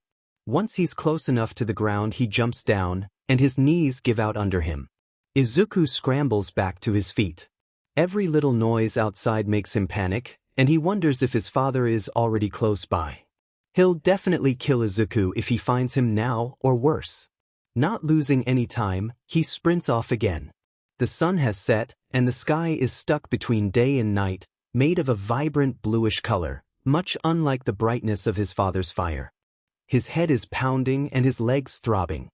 His heart is beating so fast that Izuku thinks it might burst out of his chest. Things and buildings around him are hard to make out, so he focuses on the path ahead of him. He doesn't know where he's heading, only what he's running from. At first, he stays on the sidewalk, his footsteps silent against the concrete since he had didn't have time, to put his shoes on. He realizes there's no one else out at this hour, and that he would be pretty easy to spot if someone came looking for him, which is exactly what's happening right now, probably. He decides to zigzag in different alleys, not caring where they're taking him as long as he keeps going. Every now and then, he looks behind him to make sure no one is following him. Sometimes he hears a car pass by, and he wonders if it's his father, or maybe the police if he called them to go after him, too. Maybe Izuku is paranoid, but it doesn't matter now. He has to get away. If something happens, I need you to call me right away, okay? Or even that teacher of yours, alright? It seemed so silly then, or unlikely that something would happen, that he would need to call someone. But now he does because he's running outside in the middle of the night, he doesn't know where he is, and he doesn't have a phone. He needs to call his mother to tell her not to go back home after her shift. She'll be in danger if she goes back to the apartment and his father is still there, but Izuku isn't, but he'll have to worry about that later. Izuku's vision starts to spin, either from exhaustion or because he's hit his head too many times today, probably both. He slows his pace, telling himself he'll start running again in just a minute. Everything had been easier to ignore before because of the adrenaline, but now that it starts wearing off, his headache become much more obvious, as well as the small cuts on his knees from this morning and the burn from Izuku doesn't know how much time has passed since he left, only that the sky is pitch black now. A thud echoes behind him. The alley he stands in is dark, and so it's hard to make out the figure in front of him. Izuku panics a bit, thinking his father already caught up to him, but then the person gets closer to him. His breath catches in his throat when he finally recognizes the stranger. His voice cracks. Aizawa-sensei. Perhaps it's because of how desperate he sounds, but his teacher stops. Problem child? Izuku feels incredibly tired now, and he thinks he's safer now than he was before. Sensei, he goes to take a step forward but falls on his knees. The pro hero is by his side a moment later, holding him as best as he can. The teen coughs, and he thinks he hears the man curse under his breath. Midoriya, he calls out to him. Midoriya, what's going on? Are you hurt? Izuku shakes his head before stopping himself and nodding a bit, which he regrets a second later when his head starts hurting even more. Head kinda hurts, Izuku slurs, and then, I'm sorry, he lets himself go limp in his teacher's grip, not enough strength left to hold himself upright. Hey, stay with me. The pro hero keeps calling out to him, and it's the last thing he hears before his vision goes dark. The dream of every little kid is to one day become a hero, and it's fine, but only as long as it stays that way. Sometimes, circumstances make it an unobtainable goal. It's a dangerous job. The risks of injuries are high, and it's easy to get killed if the person isn't trained well enough. But with everything comes exceptions, and somehow, there are always some who are able to reach this dream. In this case, it is Shuta's job to make sure they learn everything they need in order to do well and to protect them. This year's class is different. He should have known better than to get attached. There are too many risks involved. But after everything that had happened this year, the villain attacks, the Kamino incident, it was inevitable. He knows they have potential, and he wants to help them become the best heroes they can be. Everything had started to calm down a bit the past few months, and things were looking fine. At least, that's what Shoyuta had thought. But then last Friday, as he was walking down the corridor, he overheard a conversation he obviously wasn't meant to hear, and things only went downhill from there. The indistinct whispers were what caught his attention first, but as he got closer, he realized there were two voices. It could have been a lot of things: a small argument between two students, bullying, a private conversation. Shoyuta didn't know, but he would rather be safe than sorry. He made sure to silence his steps, so the people wouldn't notice him. One word in particular caught his attention: Deku. Well, he only knows two people who commonly use that name, two people which happen to be his students, and one of them being a girl. The voice certainly didn't belong to her, so that meant Bakugo. The whispers got louder until they were not whispers anymore. I'll tell Aizawa. A conversation between two of his problem children about something one of them wanted to tell him. Shoyuta honestly doubted this was something good. Actually, scratch that. It was obvious something important was happening here, and so he decided to step in. Tell me what? They had both seemed surprised to see him, which was expected. They brushed him off, even though he hadn't missed the way Bakugo had hesitated for a second before doing so. Maybe it was because he was curious, or because he was worried, but Shoyuta caught Midoriya's arm before he left so that he could ask more questions. The teen tensed up, his shoulders became stiff, and he froze in place, taking the pro-hero aback. He carefully chose his next words, using a soft tone he normally used with children to comfort them during a mission, or with Eri when she starts panicking. Problem child, what's all this about? There was no reply for a moment, and then the smaller teen dismissed his concern. Shoyuta waited a bit longer, he's still not sure why, and then he caught a glimpse of his eyes. Very tired eyes that held a lot of fear in them. So he had let him go. Later, he had found himself in the teacher's lounge unable to concentrate on the papers in front of him. He had replayed the scene over and over again in his head, telling himself something wasn't quite right, yet he hadn't been able to put his finger on it. He sighed and leaned back in his chair, tapping his pen on his desk until an idea popped into his mind. He opened the drawer under his desk and took out a stack of yellow post-it notes. Shoyuta knew he couldn't do much, but at least maybe this would help to ease his mind. He wrote down his phone number, and then his name right above it, just to make it clearer. After folding it in two, he put it in his pocket and let himself think about something else. Maybe he worried for nothing at all, and he really hoped he did, that he was imagining things, but another part of him knew this was something bigger. Later, he will give the piece of paper to Midoriya, but until then, he'll forget about it. Then later eventually came, and Shoyuta went to look at his class to see if they were all right or needed any help with packing. The holiday was rather short, but it would have to do. His students seriously deserved it, so he hoped they would enjoy it. Well, he knew it wasn't that simple. There were always a few who would linger in the dorms a little longer and others who actually decided to stay. He had earned who those teens usually were, and what to expect, but Midoriya was certainly not one of them. When a student doesn't want to go back home, it can mean many things, and it doesn't always have something to do with a bad home life. It can also mean nothing at all, but with what happened earlier, this unusual behavior, plus the lack of attention during the whole week, things simply didn't add up. So he gave Midoriya his number, because there was nothing else he could do for someone who didn't want help. The following night, Shoyuta still hadn't gotten a phone call. He hoped it was a good sign, but there was really no way to be certain. He had imagined a lot of different things that could happen, whether it be the subject of the conversation between Midoriya and Bakugo, or what would happen when school would start again. But out of all those different scenarios, what Shoyuta hadn't expected was to find his student in a sketchy alley late at night, terrified and definitely hurt, only for him to faint in his arms a minute later. As a pro-hero, being prepared for different situations or knowing how to adapt quickly is crucial. But this exact scenario? He had no idea what to do. Shoyuta thought of the hospital first, but that would mean calling Midoriya's parents, and maybe this wasn't the best idea for now.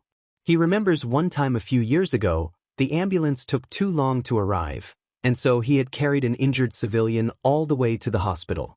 As it turns out, the woman had been in an abusive relationship, and when her husband arrived, he requested that she be discharged, despite how badly she was hurt.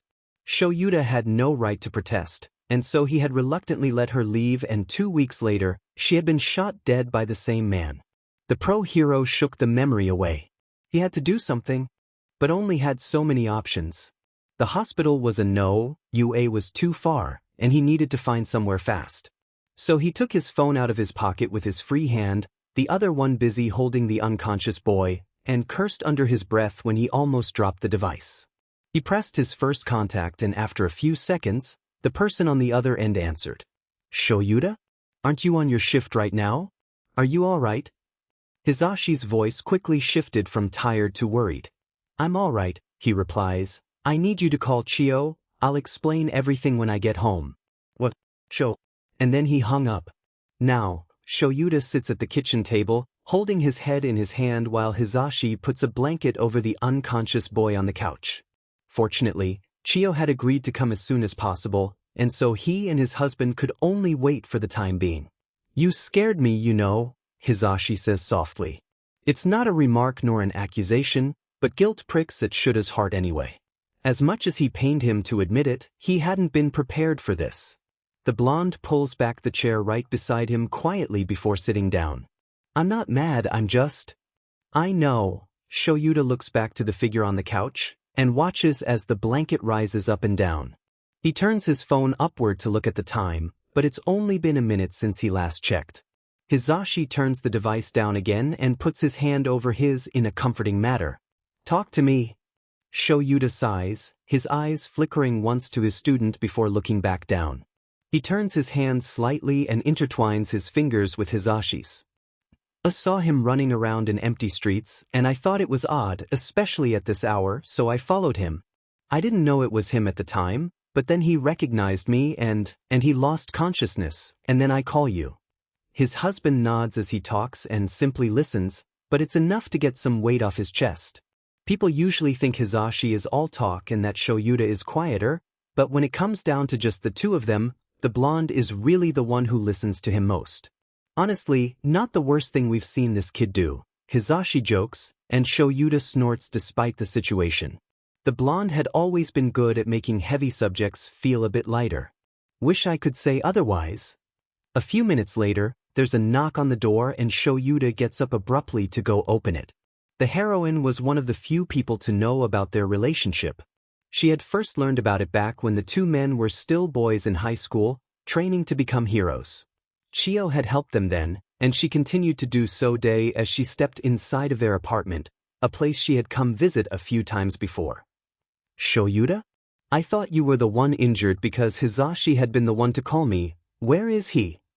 The man in question gets up from his chair and the elderly woman scrunches her eyebrows in confusion.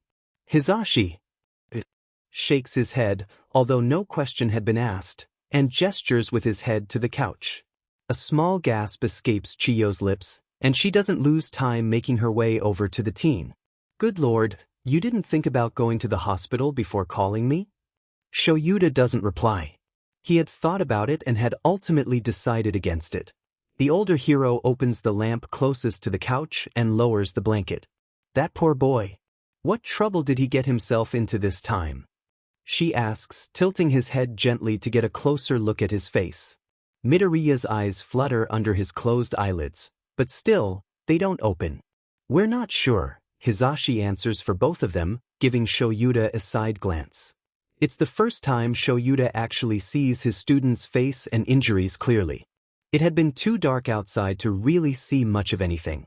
When he had entered the apartment, the lights were already dim, and he hadn't thought of lighting them up. There are small scratches on his cheeks, and some still look fairly recent. Just as Shoyuta thinks she's about to be done looking him over, she grabs for the kid's arm closest to the back of the couch, stops moving for a moment, and then looks at her now red fingers. The underground hero's body stiffens. How had he missed that? She pulls the sleeve of his shirt up and lifts the arm up so that his forearm rests on top of the cover. There's bruising on his wrists too. It's faint, and Shoyuta is too far to really see it clearly, but he's certain it's there. Chio asks Hisashi to go grab a cold washcloth. Shoyuta frowns and walks closer to her with his arms crossed. Can't you just heal him? She shakes her head. I'm guessing the boy passed out from exhaustion or maybe too much stress, and if I'm right, he doesn't have enough energy for me to use my quirk on him. But even if that wasn't the case, I'm not going to risk it. Hisashi comes back and hands the wet towel to her. It feels terrible, having to see his student be injured and still be unable to do much to help. "I'm sorry, I really wish I could do more to help," the woman says, turning back to face them. "For now, he needs rest. The best thing you can do for him is to be there when he wakes up, and when he does, call me and I'll come right away." "Thank you," Shoyuta says, only tearing his gaze away from the boy when the heroine pats his arm. He walks her back to the door, but she stops right before stepping outside. "This doesn't look good, Shoyuta." "I know, I'm looking into it. I didn't want to believe it could be that." Chio nods, somewhat understanding what he had meant. They both say goodbye, and when Shoyuta turns back to the living room, he sees Hisashi sitting down on the low coffee table right in front of the couch, resting his chin on his hands in thought. It's strange to have someone else in their home like this. They usually never have guests, although they do have a guest bedroom. It's mostly used for storage. There is another presence in their home, but he seems to have chosen this very moment to make his first appearance. Sushi, a stray cat Hisashi, and he had found outside a little over 3 years ago. He walks quietly to the coffee table and sits next to the blonde. Somehow, the caramel-colored creature always seems to know when he's needed most. Shoyuta makes his way over to them. "You should head to bed," he says. His husband lifts his hand to scratch behind the ears of the cat. He looks at the cat for a moment and watches the way the animal pushes his head further into the man's palm. Hisashi's gaze falls back onto the sleeping boy. "For how long?" He licks his lips and frowns. "I just don't understand. He looked fine, Sho." "I'm not sure," Shoyuta answers. "We can ask him when he wakes up." Hisashi turns his head up to look at him abruptly. Do you think there are others we've missed?"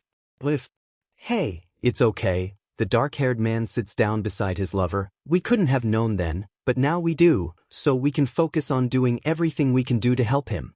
The voice hero sighs. "You're right." He slides his hand under his glasses to rub at his eyes, and then he stands up. "You coming?" Shoyuta shakes his head. "I want to be there when he wakes up so he doesn't freak out." They both tell each other good night, and Shoyuta is left alone with the boy. His student had grown a lot over the course of the year, both physically and mentally. Yet, he looks incredibly small in this moment. Shoyuta walks over to the smaller couch beside the one Midoriya is sleeping on. Sushi joins him, and at some point, despite everything, he drifts off to sleep. Izuku's head hurts, terribly so. He usually only has those headaches when he's in the hospital, but he doesn't think that's where he is. The constant beep from the heart monitor is missing, as is the prick in his arm where a needle should sit. The smell of antiseptic he has become familiar with, too, is nowhere to be found. So, he figures he is in his room. That's what he thinks at first, but then he grabs the fabric sitting on him and realizes it's not his, nor like any of the ones they have at home. Slowly, the memories of the night before start creeping up at the back of his mind. He remembers the fight he had with his father, first, and then how he had jumped from the balcony. He had run for a while after that, a long while. And then what? Something obviously had to have happened, or else he'd either still be running or lying in an alley or maybe dead. But he is none of those things. "Think Izuku," he tells himself. He looks around a bit, and then his heart skips a beat when his gaze falls on the cat staring at him and sitting right by his feet. How had he not noticed it before? The lime-colored irises bore into his deeper green ones so intensively that Izuku doesn't dare to look away. He holds his breath, waiting for the animal to do anything at all. He's never had any pets, so he never really knows how to act around them. After a minute of this, Izuku's breathing slows, and the cat inches closer to his face. And that's when he notices it, the figure behind the cat. The room had been too dark for him to notice before, but now that his eyes were used to the darkness, there's no doubt. His teacher is sitting on the smaller couch close to the one Izuku is on, and he is asleep. That's right. He had run into Aizawa earlier that night, and then everything is a blur. He had run into the pro-hero because he had been running away from his father. Before that, they'd been in a fight that could have been avoided if he had stayed in his room. Why had he decided to come out of his room? "Izuku!" His father says loudly from his place on the couch. "Come here for a minute." Right? He hadn't truly been given a choice. What had they talked about again? Izuku remembers the man had pulled out the number Aizawa had given him, and then he had asked if his mother was cheating on him. His mother? Izuku sits up abruptly, startling the cat enough that he jumps back on the floor. What time is it? He can't let her go back home. He lifts his arms slightly to push the blanket off of him when he feels a sharp burning pain on his arm. He remembers it's because of yesterday, and he knows if he looks it'll make him feel worse, so he ignores it. Trying again, he lifts the blanket successfully this time and puts his feet on the floor. He doesn't want to wake up his teacher, so he's careful not to make any sound when getting up. He spots the door not too far from where he stands, so if he's quick enough, maybe he won't have to confront anyone. He takes the way around the couch, and a few steps later he stumbles over something. Or well, someone makes him stumble. The cat just walked right in front of him, and because Izuku hadn't been paying enough attention to where he was walking, only to where he was heading, he had missed the cat coming his way. Izuku hears shuffling where his teacher is supposed to be, and he doesn't dare move any more than he already has. "Problem, child?" a tired voice says. Izuku takes a step back, and it seems to wake Aizawa out of his haze. Well, another thing he's failed to do correctly. "I am sorry, thank you," he stutters, walking backward to the door for a few steps before his teacher has a chance to utter a word. W. Izuku doesn't let him finish, walking faster to the front door. He doesn't make it very far before he feels fabric wrap around his upper body, keeping him in place. It's vaguely familiar, but Izuku's mind is too panicked to do so much as think about anything other than the fact his mother might be in danger. He falls to his knees and slumps forward. "Midoriya, whatever it is that has you in such a hurry, it can wait." "No, it can't. My mom, Izuku struggles in the hold of the capture weapon. He doesn't want his teacher to worry about him. This was never meant to happen. "Are you scared she'll be angry?" "What? No, it's not that, I just need—" He lets himself go still. "Let's talk about this," his teacher says simply, loosening his hold on him. This is all Izuku needs before he gets up quickly and passes the capture weapon over his head as he would with a shirt, but right when he's about to be done, Aizawa tugs on it. The capture weapon wraps around his forearms, and because it's tugging at the same time as Izuku tries to go forward, he twists and falls onto the floor on his side. His injured arm takes the hit and Izuku opens his mouth, but no sound comes out. It hurts so bad, but thinking about his mother injured in his place hurts more. He thinks he hears the man curse and flinches when he hears him creep closer to him, squeezing his eyes shut. "Please, Izuku's lips are suddenly very dry, and he doesn't know what to say.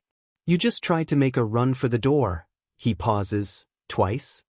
I know, I'm sorry, I won't do it again, I just." Aizawa sits on the floor right where he had been, leaving a distance between them. "What was that just now?" Izuku purses his lips and clenches his fists. Every time he hopes things will get better, they get worse instead. He manages to mess everything up over and over again, and then he ends up in situations like this where, somehow, he has no options left, and he doesn't know if that's worse than having an opportunity and failing again. His teacher sighs, "I'll let go, but you have to stay put. Can you do that?" Slowly, Izuku nods. Aizawa, true to his words, loosens his hold on the capture weapon, and Izuku manages to sit up. He tentatively lifts his gaze up to look at his teacher. The pro-hero slides his hand down his face. "Damn it, problem child," he says, and then their eyes meet. "Let me help." Izuku stays quiet. He'd promised he wouldn't try anything, but a little voice at the back of his mind tells him that his mother's sake is more important than him getting scolded later. Well, he knows this, truly believes it, but still, something keeps him from opening his mouth or lifting a single finger. Aizawa wants to help him, and it makes sense, he's a hero. It's basically his job, but the truth is there's not much to be done for him. "That's not true," a different voice nags at him. "He helped you yesterday when you—" Izuku brushes the thought away. If there's one thing he doesn't need at the moment, it'd be his own mind disagreeing with him. He decides he'll stay quiet a little longer, and then he'll surprise his teacher by suddenly activating One for All and sprinting out the front door. Of course, this is a lie, but Izuku still keeps the idea close to him. "I'm fine," he says. It's directed more to himself than it is to Aizawa. Maybe if he says it enough, it'll become true.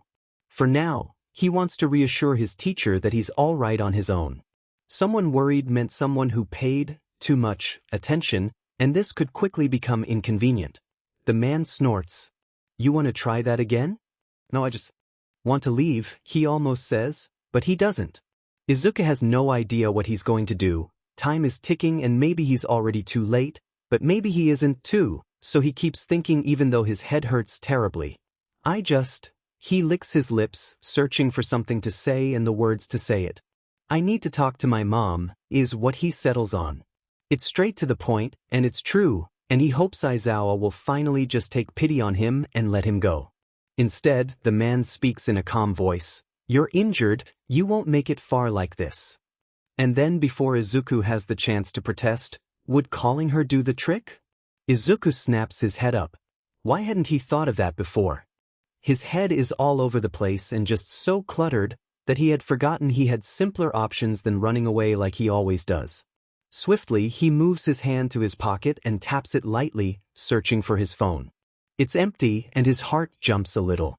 He checks the other one and then the other two behind, but he feels nothing. Sensing the teen's panic, Aizawa takes out his own phone. Here, he says, offering it to him. Hesitantly, Izuku searches the older man's face to make sure this is all right, and not some cruel joke, but it seems okay. He has to lean forward to take it because of the distance between them, but his teacher meets him halfway. The screen is already displaying the place to dial a number. Izuku gets into an awkward position as if was about to get up. Can I go, somewhere private? Goes unsaid, but Aizawa seems to understand anyway. No need, the man says, I'll go. He gets up and goes into a different room at the end of the corridor. Izuku waits until he hears the door shut with a click before looking back down at the phone in his hand. He thinks about how he could bolt for the door right now, and he couldn't be stopped. But right now, there's no reason to. So he rises to his feet because sitting on the floor and staying still is too nerve-wracking right now. He dials the number he has memorized since he was a child and stares at it. Izuku keeps staring until the numbers don't look quite right, don't seem to be in the right order. He's about to press the green button when he freezes. What if she doesn't answer? What will he do then? He bites his lower lip. He can't start doubting now, it might already be too late. So he finally presses his thumb down, lifts the device to his ear, and waits. It rings once, twice, teacher. Hello? Who is this? Mom. Izuku is relieved at the sound of his mother's voice on the other end. Izuku, she questions, sounding confused. Whose phone is this? Mom, where are you right now? He asks more urgently, ignoring her question. Why, I was just heading home. Izuku, what's going on? No, don't go back, Izuku looks around to make sure no one's listening, putting the palm of his hand on the small speaker where the sound is coming out of the phone. His heart is beating. So fast he thinks it might jump out of his chest. I can't explain right now, but please, just trust me. Izuku, his mother says, and for a moment the line stays silent. Neither of them speaks a word until she softly asks, Are you safe? Yeah. He exhales. Yeah, I'm the teacher I told you about? He's helping me. He hears her sigh. All right, okay. I'll find someplace to go. Please just call me later. Of course, Izuku reassures her. I'll figure something out.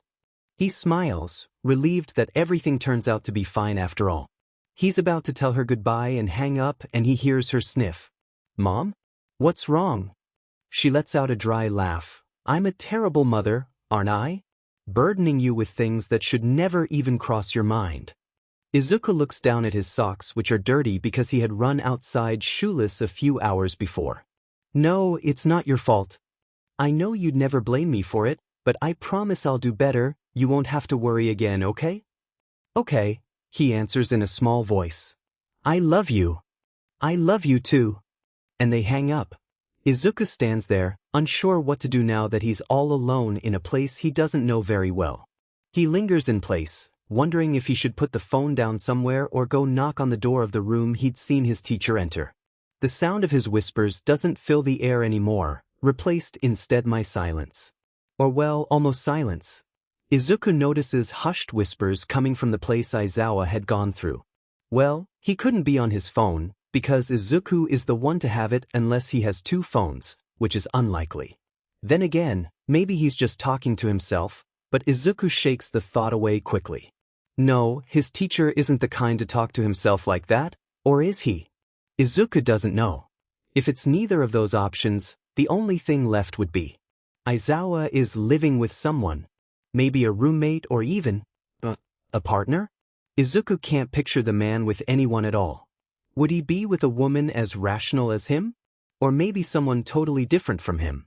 Oh God, what if it was Mrs. Joke?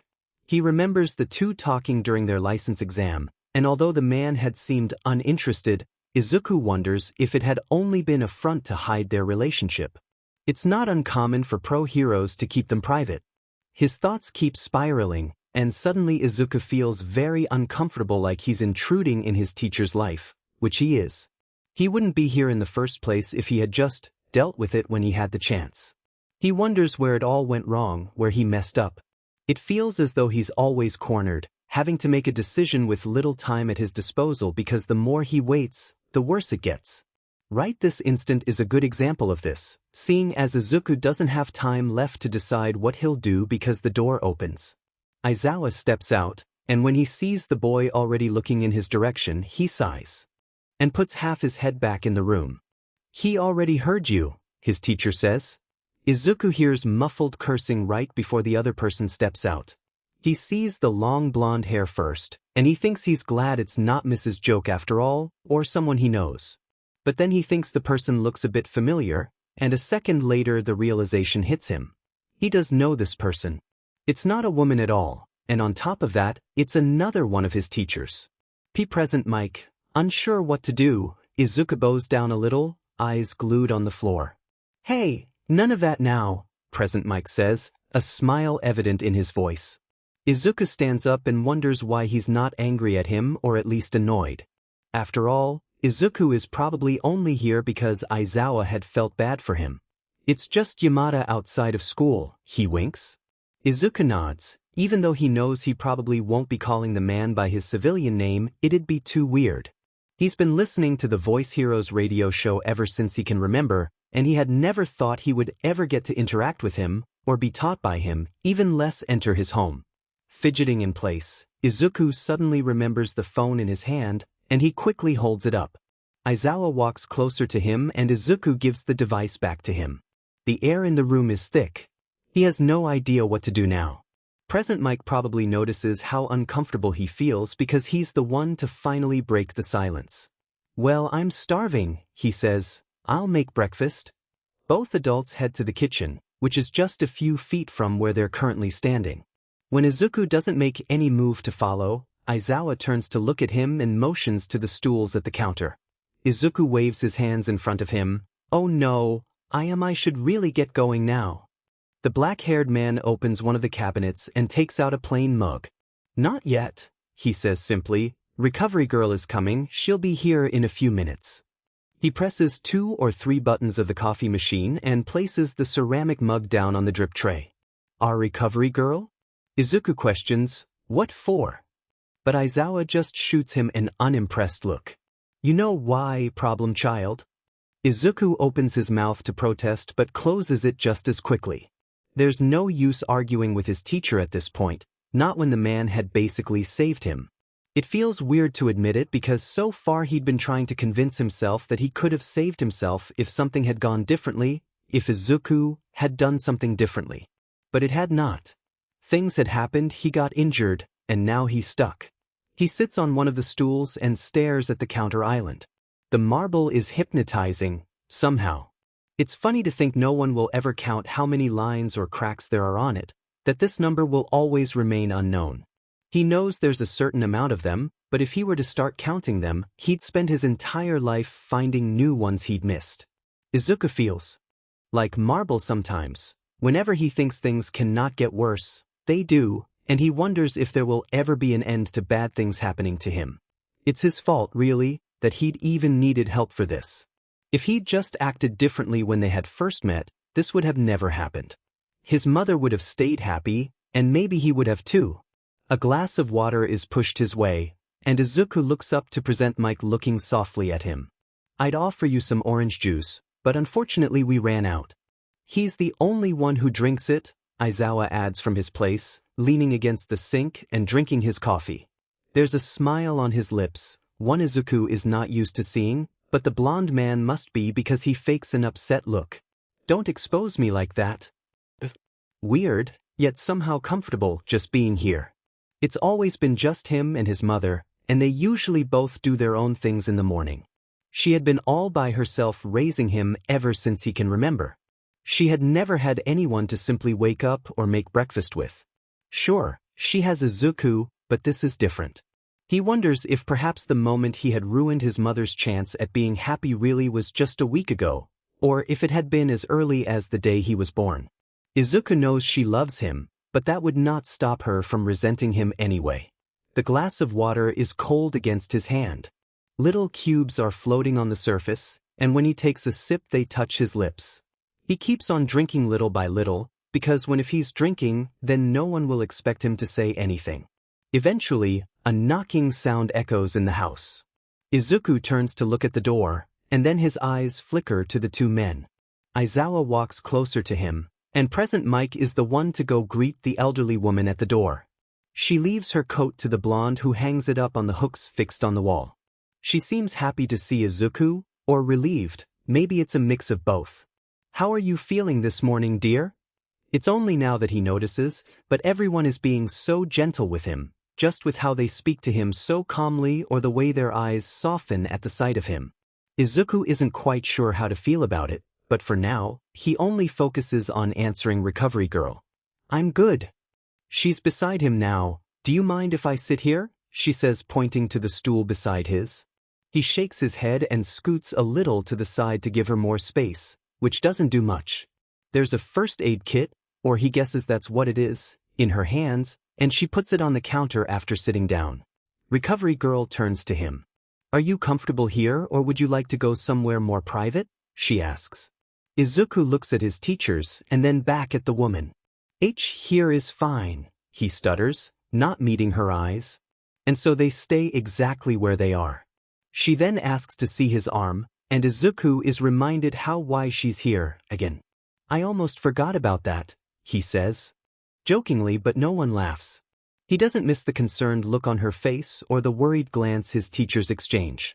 It's hard to forget about a second-degree burn, the old woman comments. Do you mind telling me what caused this? Izuku swallows. I don't remember. This is obviously not the right thing to say, judging by the look on everyone's faces. I mean, I do remember, It's blurry. The heroine hums, but the frown remains on her face. Blurry, you say? Yeah, it's kind of hard to, explain. He fumbles over his words. It just happened. Izuku knows this is not quite true, but he can't get himself to tell anyone about this yet. Saying it's his father's quirk that caused this would make them think something is wrong, and then they would worry, but it's different, and they wouldn't understand. This is not something they can help with. It would only cause more trouble, more harm than it would do good. Aizawa speaks up. You mean you got badly injured in an alley and it just happened?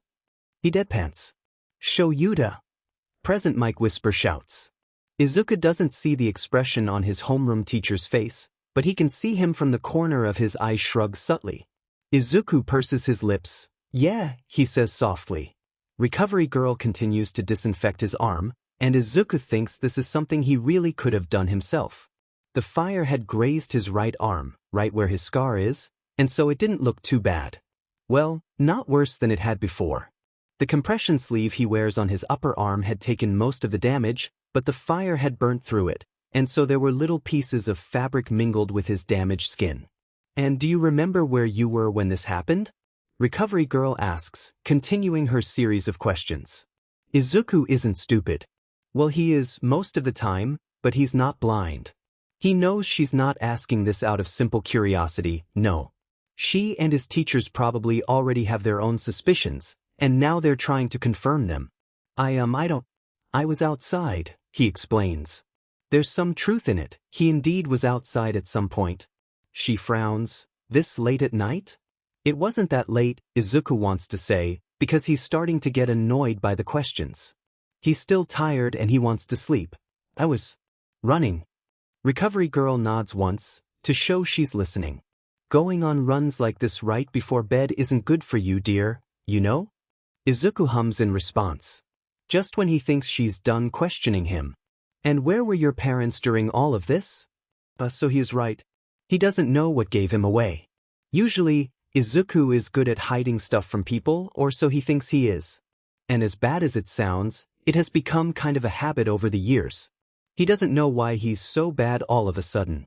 Maybe it's because before it had only been his mother, but now he's dealing with heroes. My mom was at work, he explains. Is it just you and your mother? Takes an antiseptic wipe and uses it to clean his wound. She passes over the area that suffered the most damage and Izuku winces. And no, he starts. Well yeah, I mean, he doesn't know what he should say and what he should keep to himself, but in the end he lies. My dad's in America. I see. They don't talk much after that. Recovery girl packs her things a few minutes later, and when Aizawa walks her back to the door, they exchange a few words, but Izuku can't make out exactly what they're saying from his place. His teacher gives the woman her coat back, and then she leaves. Izuku is left alone with his thoughts, and he wonders if he'll be able to get out of this one. Izuku feels incredibly awkward being in his teacher's home. They're not mean or abrasive, they always speak to him in a gentler tone than what he's used to. But they're still his teachers. There haven't been many times where Izuku has had good experiences with teachers, at least not before UA. The teachers here have always treated him with kindness, but he still finds himself wary of them.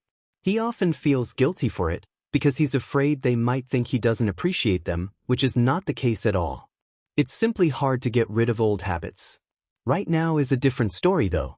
Izuku has had no news from his mother the entire day. He gathered his courage to ask them to let him leave a few more times, tried to convince them that he was fine, but ultimately gave up after they'd answered no each time. It would make everything worse if they got angry at him because he kept annoying them, so instead he chooses to stay quiet. Slowly, the tension leaves him, but never completely, and the guilt for being a burden remains. Nighttime approaches and still, no news. Izuku doesn't have his phone, doesn't have anything at all except for what he's wearing. Not even his shoes. He wonders if his mother will call on his teacher's phone again. Would Aizawa even answer? Izuku feels the panic rising in his chest.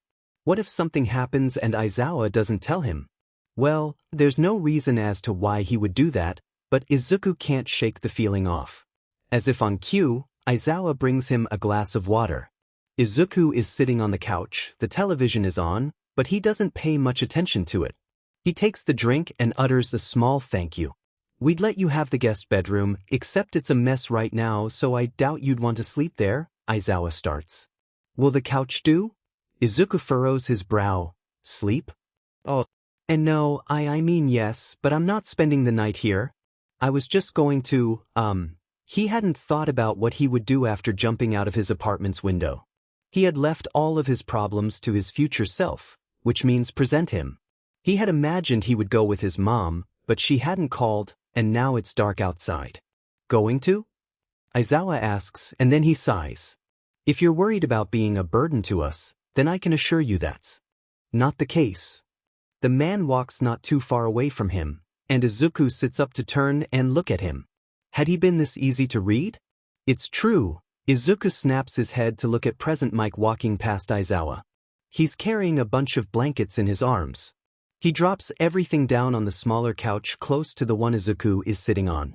It's nice to have you here too. Makes for a change from that grumpy one, he adds with a wink. Aizawa comes up behind the blonde and hits him with a pillow on the back of his head before throwing it gently at Izuku's feet. You love me anyway. Present Mike laughs. I guess that's true, and gives him a quick kiss. Izuku wants to tell them he should leave, that he wants to, but something stops him from doing so. He convinces himself that it's because he'd be intruding on their little interaction, but he knows this isn't entirely the truth. Pulling the pillow closer to his chest, he finds himself wanting to stay here just a bit longer. There's something strange about being somewhere with two people that love each other and somehow not feeling left out. It's selfish, but Izuku tells himself it's okay just for now. How did you two meet? He asks tentatively, Sorry, I don't know why it's okay if you don't want to tell me It's fine, problem child, you're allowed to ask things. Izuku relaxes at this. We met in high school at UA. Present Mike answers, smiling and looking fondly at his husband. They talk more, each telling their bits of the story and not seeming bothered by the freckled teen's questions. It's nice, peaceful. They eventually leave and Izuku decides maybe spending another night here wouldn't be too bad after all. And again, he leaves all his issues and worries for his future self. Perhaps he will know better what to do. There's some shouting, but Izuku doesn't understand what's being said. He's running away from something terrible. He recognizes the hallway at his apartment, but he doesn't know how he got there. The corridor is long, and the glass door at the end of it seems to be unreachable. There's fire chasing him, creeping up quicker than Izuku can run. It seems like an eternity before he gets closer enough to the door. There's no handle on it to slide it open, and Izuku doesn't have time to think. He squeezes his eyes shut and then breaks the glass, sending flying millions of little shards glimmering under the moonlight. Izuku remembers jumping over the small concrete fence on the balcony before. He glances back once to look at the blazing fire and then jumps off. The drop is not like he remembers it to be. It's too slow and too fast at the same time. The fire is following after him, still he doesn't know what to do. And then splash. His body hits the water, a deep ocean without a single wave, leaving the surface undisturbed. Tiny bubbles graze his cheeks and hands and legs. The fire tries to break through the water, but to no avail. Remains there, anyways. And Izuku feels himself start to run out of air. He cannot swim up to the surface because the roaring fire waits for him there. But the heavy water dragging him down does him no better. Which is better? Being burnt alive or drowning? He remembers he had been asked this as a hypothetical question before. What had he answered then? Izuku can't seem to remember. There are so many things he still wants to do. Promises he has to keep. He has to find a solution quick. If he doesn't, he will die. His heart beats faster with each passing second. Izuku doesn't want to die. Midoriya. Izuku's eyes shoot open and he gasps. Aizawa's hand retracts from his shoulder. Sorry, he gives the teen an apologetic look. The man hands him his phone and before Izuku can ask any questions he says, "Your mother is on the phone." Almost instantly, Izuku feels awake. He has to stop himself from snatching the phone off of the man's hands. "Mom." He turns his head away from Aizawa, and then he hears his teacher walk to the kitchen, leaving him more privacy, which Izuku is grateful for. "Izuku," she sounds relieved at the sound of his voice, and she sounds much calmer than the day before. "I just spoke with your teacher, he sounds very kind." "Why yeah?" He glances at Aizawa whose back is turned to him, busying himself in the kitchen. "Yeah, he is." He sits up in a more comfortable position. You did something happen? Why are you calling?" "After you called me yesterday, I couldn't go back to the apartment, so I went to look for somewhere we could stay until we figure things out," she says. "And I did?" Izuku's eyes widen. Really?" Although she can't see his face, he knows she can hear the surprise in his voice. That's great, Mom. I got really lucky," she laughs softly. I'm glad I really am, but..." He lowers his voice until it's almost a whisper. "Will money?" "It won't be an issue," she reassures him. "I ran into a friend, and then we talked for a bit. When I told her about, well, everything, she suggested we stay at her house. I don't like depending on other people like this, but this is the best I can do for now." "I'm sorry, Izuku." No, it's fine, it's great." His mother sighs with relief. "I'll come to get you in a bit. I just need you or your teacher to send me the address." "Right." They both hang up a few minutes later. This is better than Izuku could have hoped for, but something nags at his heart. Izuku stands up on wobbly legs. Aizawa probably hears him because he turns around slightly. "Done already?" He acts like he hasn't been listening in on the conversation, but Izuku knows he has. It doesn't bother him. He nods. And my mom needs your address?" It comes out more like a question than a statement like he had intended, but Aizawa seems to understand anyway. "I'll send it to her for you." Izuku gives him the device back, but there's a split second where he hesitates. It takes him by surprise. Didn't he want to leave? He has no. idea whether his teacher noticed or not, but it won't change anything in the end even if he did. The place is comfortable, he realizes. Yes, the couch is soft and so are the blankets, but that's not what he means. Just being there, it feels nice. Waking up and staying here is scary, but leaving is even scarier. It's only later that Izuku will realize he had forgotten to ask which friend his mother was talking about. The Bakugas?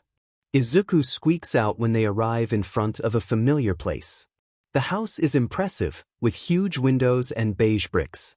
The roof is made of a pretty teal color, and there are wooden fences surrounding it. I ran into Mitsuki yesterday, his mother says, parking the car on the side of the road. Isn't it nice?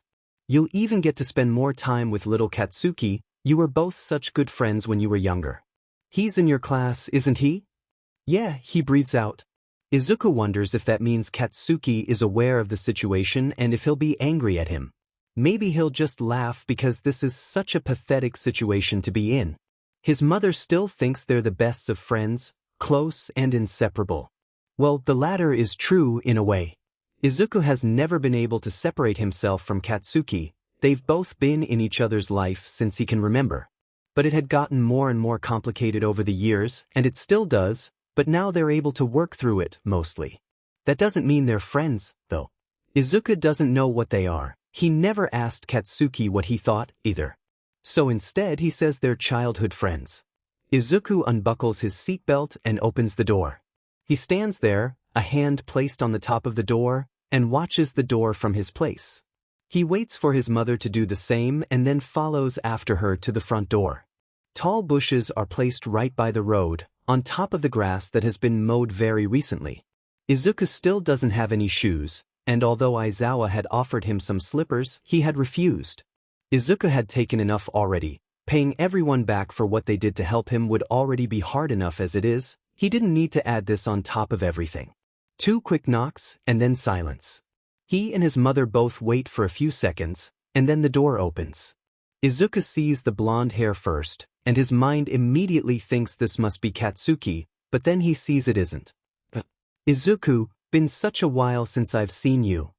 Mitsuki gives him a tight hug. Mitsuki-san, she pulls away. Thank you again for letting us stay here, his mother says. We're both very grateful. She bows a little and Izuku quickly does the same. It's no problem at all, Mitsuki replies. His mother bows deeper, and when Izuku turns his head slightly to look at her, he sees a tear falling from her eyes, darkening the concrete under them. I'll find a way to repay you for everything soon. Mitsuki softens, helping his mother straighten up while she rubs her eyes. We don't need anything, she says. Izuku notices Katsuki's father marching towards them. Through his mind supplies. Come on, you'll both get cold outside. There's no wind, and the air isn't cold, but Izuku guesses it was only an excuse to change the subject. She ushers both of them inside and closes the door behind them. Izuku is awkward, just standing there, he has no idea what to do. Mitsuki and Masaru probably notice his lack of shoes when his mother takes hers off and he doesn't, but they stay quiet about it. Mitsuki turns, Katsuki. She shouts, startling Izuku. Come downstairs, we have guests. A minute later, there he is. Katsuki's eyes are glued on him, and Izuku wishes he could leave and hide in some place far away instead of having to face the blonde again. They hadn't talked since. And still now, they stay quiet. The adults seem oblivious to the tension between them. That or they simply decide to ignore it. Katsuki, Masaru turns to face the blonde. Why don't you go in your room with Izuku, he suggests softly, motioning to Izuku with his head. The freckled boy expects his childhood friend to scowl, or at least show some sort of discontentment, but instead, his face remains neutral, and he nods, which might be even worse. At least, when he's angry, Izuku is able to tell what he's thinking. His mother smiles at him, telling him he can go. At that moment, Izuku wishes she could have been able to read his mind so that she could have known to ask him to stay. But she can't read his mind, and she doesn't ask him to stay, so he leaves. The walk up the stairs is silent, tense. Katsuki doesn't turn back once to look at him or make sure he's following. It feels like an eternity before they reach a room with the door wide open. Katsuki walks in first and stops after 2 steps. He reaches for the handle, and Izuku prepares himself to have the door shut in his face. Well, it's his stupid brain's fault for thinking that Katsuki would even want to talk to him, even less have him in his room. But then, Katsuki doesn't close the door. He holds it open and looks at Izuku expectantly, waiting for him to step inside. Embarrassed, Izuku feels his face heat up and he quickly makes his way inside. The room is pretty simple, not that Izuku had imagined it looking a specific way. Spare, if anything, probably because, just like Izuku, most of his things are in the dorms. The silence is thick, and it doesn't thin. There's a clock on Katsuki's bedside table, and the ticking is the only sound filling the room. It makes Izuku even more aware of how much time is passing where neither of them speaks a single word. At some point, Katsuki had walked up to his window, while Izuku had stayed in his place, and they haven't moved since. Izuku can't take it anymore. The quiet air is too loud. He opens his mouth to speak, but Katsuki beats him to it. First, it was you acting all FNG weird at school. I know none of the other extras noticed, but I did. So I asked you, and you told me it was nothing. Katsuki says. When Izuku doesn't reply, he continues. Then your mom came here last night, but you weren't with her. So I asked the old hag about it, but she wouldn't tell me she'd either. The blonde scoffs. Izuku hadn't thought about where his mother had gone to sleep last night. He had known it wasn't at their apartment, but he hadn't taken the time to think about it. Now it's you, and you're staying here apparently. Katsuki turns around, but he doesn't move from his spot. I'm not an idiot, something's definitely wrong here, so I'm asking what it is again, and don't you dare effing lie to me. There's a strange gentleness in the way Katsuki asks for the truth. It's obvious he had been meaning to confront Izuku with a harsher tone, but it doesn't hurt him in the slightest. His heart still clenches, and then his eyes sting. Izuku stares at the floor and purses his lips. He can't put this off any longer. He opens his mouth and lifts his head, but the moment his green irises meet ruby ones, he feels all the strength he had gathered leave him, replaced with doubt and fright. His gaze flickers back to the floor and he fiddles with his hands. He holds the tears in his eyes, and he doesn't let them fall. It's so stupid, he mumbles. But Katsuki doesn't interrupt him, doesn't move to force the words out of him. When Izuku tries another glance at him tentatively, he sees no judgment in his face. No one calls for them downstairs, and nothing happens that could potentially interfere with their conversation. Izuku takes a deep breath and empties his mind of anything else. Am I dad? Izuku stumbles over his words. His voice cracks, and it's then that Katsuki walks over to him. Izuku places a hand over his mouth to stop a sob from escaping his mouth. He shakes his head, but he doesn't know why. Katsuki stops right in front of him. Why, you probably think that I'm pathetic. His voice is barely above a whisper. He places the heel of his palm on his closed eyelids to stop the water from escaping his eyes. He feels hands grab his wrists, but not in a forceful manner. They pull just enough so that Izuku's hands don't cover his eyes anymore, and then he sees Katsuki. His childhood friend, because that's what they are, isn't it? Is looking at him softly. He finds empathy in those eyes instead of pity. I don't, Katsuki says, and that's enough for Izuku to break. The tears he'd been trying to hold so desperately finally start to fall before his face has the chance to react. A sob gets stuck in his throat, and then the most improbable, unexpected thing to happen happens. Katsuki moves forward and wraps his arms around him.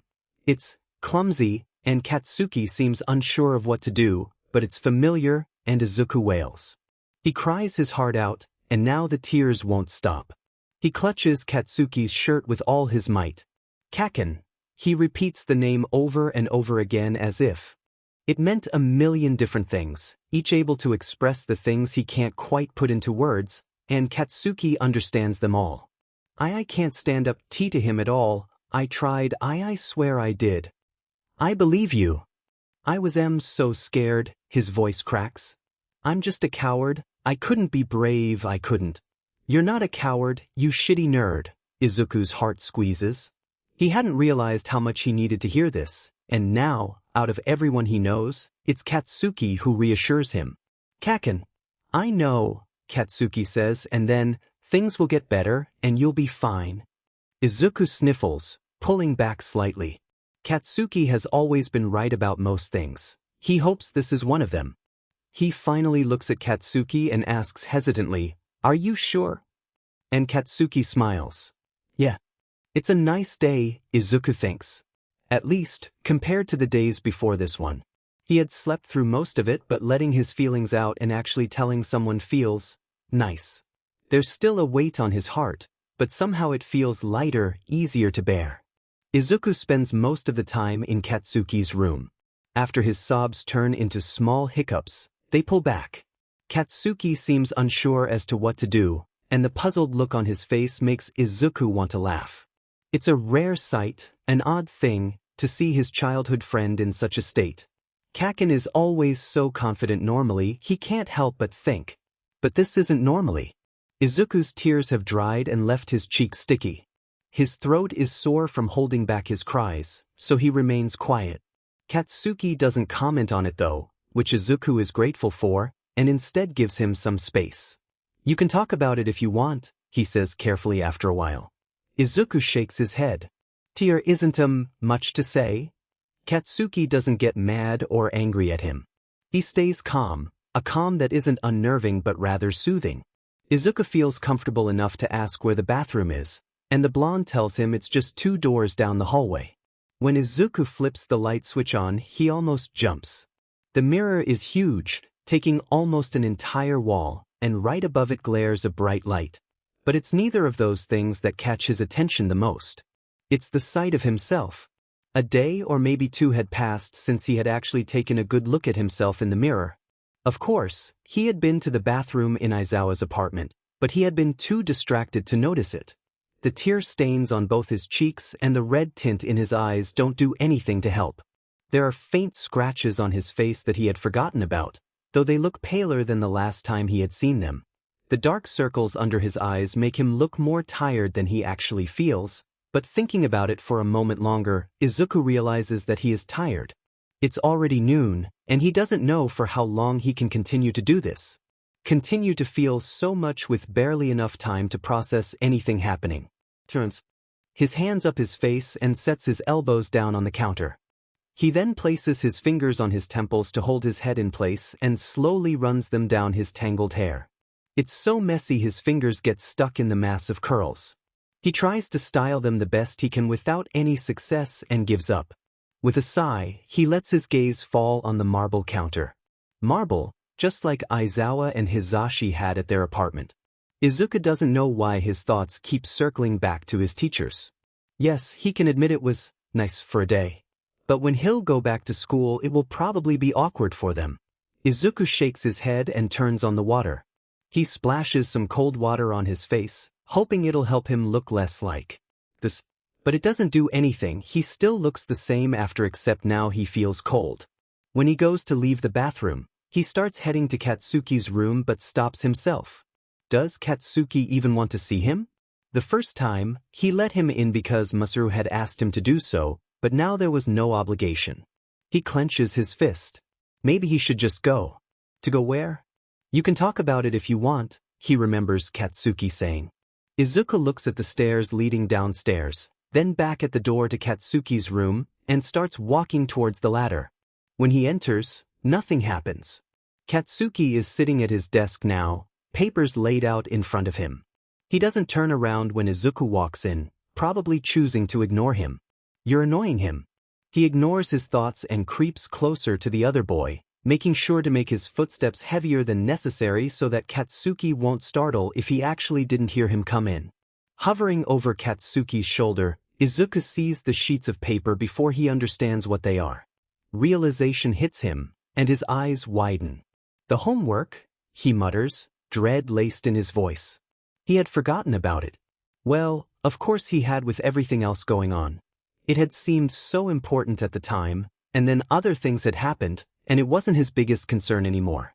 Right now, though, he feels the exact same anxiety he had felt a few days prior coursing through his body. It's so stupid, it shouldn't matter so much, but it does anyway. Katsuki scoffs, "You didn't do it yet, shitty nerd?" And no, Izuku replies, I couldn't. He trails off. He doesn't move for a few seconds, and then he opens his mouth again. Do you think I could? 2 quick knocks on the doorframe stop him halfway through his sentence, and both teens turn their heads in direction of the noise. It's Mitsuki. The corner of her lips turns up and she clicks her tongue, just like Katsuki always does. Only you would do your homework while we have guests, brat. The words are spoken with surprising fondness. Katsuki doesn't say anything, simply rolls his eyes and turns back to his work. The woman switches her gaze to look at Izuku and her eyes soften. She opens her mouth and closes it, and then a moment later she opens it again. Dinner will be ready soon. Izuku gives her a quick nod in response. Mitsuki begins to leave but turns around before she even takes a single step. Oh, and Izuku? The freckled teen's head snaps up at the mention of his name. She hesitates again before speaking. Your mom wants to talk to you, she says. Izuku frowns. Talk to him about what? Maybe she has good news, he wants to believe, but with everything happening recently, he knows not to let himself hope too much. A minute or two later, he follows Katsuki downstairs. It's a nice day. Katsuki's house is bigger than Izuku had remembered it to be. The tall windows leave space for sunlight to filter inside the place, and every object looks as if it had been thoughtfully placed. Izuku's mother is over there by the couch. She smiles and starts walking toward him. Katsuki looks back at him before going to sit at the table. Izuku, I need to talk to you, she says. He catches Mitsuki staring, and the moment their eyes meet, she looks away. I know. His mother puts on a serious face. We need to go back to the apartment. What? He says louder than he had intended, and then he lowers his voice so it's just above a whisper. Why? There are some important things I need to go grab and I can't carry it all on my own. It irritates Izuku in a way that takes even him by surprise. Can it wait? We just got here. What's so important that we need to go now? Izuku, she speaks his name as if he was the irrational one. School starts again in 2 days, and you don't have your uniform, nor any of your things. For God's sake, you don't even have shoes. She takes his forearms in her hands and squeezes them lightly. Plus, your father probably won't be home until later, so it's best we do it now and be done with it. He hates that she's right. He understands what his mother is telling him, and yes, it's true, but still. I know that I've asked a lot from you already, but this is the last thing, I promise. Izuku purses his lips, and after a moment, okay, he lets the word tumble out of his mouth along with his hope to have one single day where nothing comes to ruin it. It was a nice day, but now it's over. Because of course it is, there's no way Izuku can ever have a day that's simply nice from beginning to end. It's always little bits and sparks of joy, here and there, scattered everywhere. His mother smiles and they agree to leave after dinner. The food is good, it's amazing, even but the thought of eating too much makes him feel sick. Izuku eats as much as he can because he doesn't want to seem rude, but at some point, he simply can't swallow any more food. They try to help with the dishes, but Masaru tells them that he'll take care of it. Izuku doesn't want to leave so soon, but he has no reason to stay. He insists they can help with something, anything, but again no one hears the silent plead in his voice, and so he leaves. The ride in the car is silent. Izuku feels so much but he doesn't know what to say, or how to say what he thinks. He's angry, and he's frustrated and scared and sad, so many emotions felt at once. He tries to think of exactly why he feels that way, but his mind is all over the place and every train of thought gets lost too quickly. His mother doesn't speak a word either. When Izuku turns to her, he knows she wants to say something, he can tell by the look on her face. But she stays quiet. Izuku's frustration englobes everything else he feels, and it keeps growing in his chest until he feels as if it might burst. Every minute that passes is an opportunity for his mind to supply more reason to feel this way, and it eventually becomes too much. You always do this, he whispers under his breath. His mother throws a glance his way, furrowing her brows. What? You always do this, Izuku repeats, a little harsher this time. He stares out the window and they stop at a red light, even though the streets are empty. What do you mean, do what? She questions, confusion clear in her voice. This, he moves his hands in front of him as if the thin air could mean something.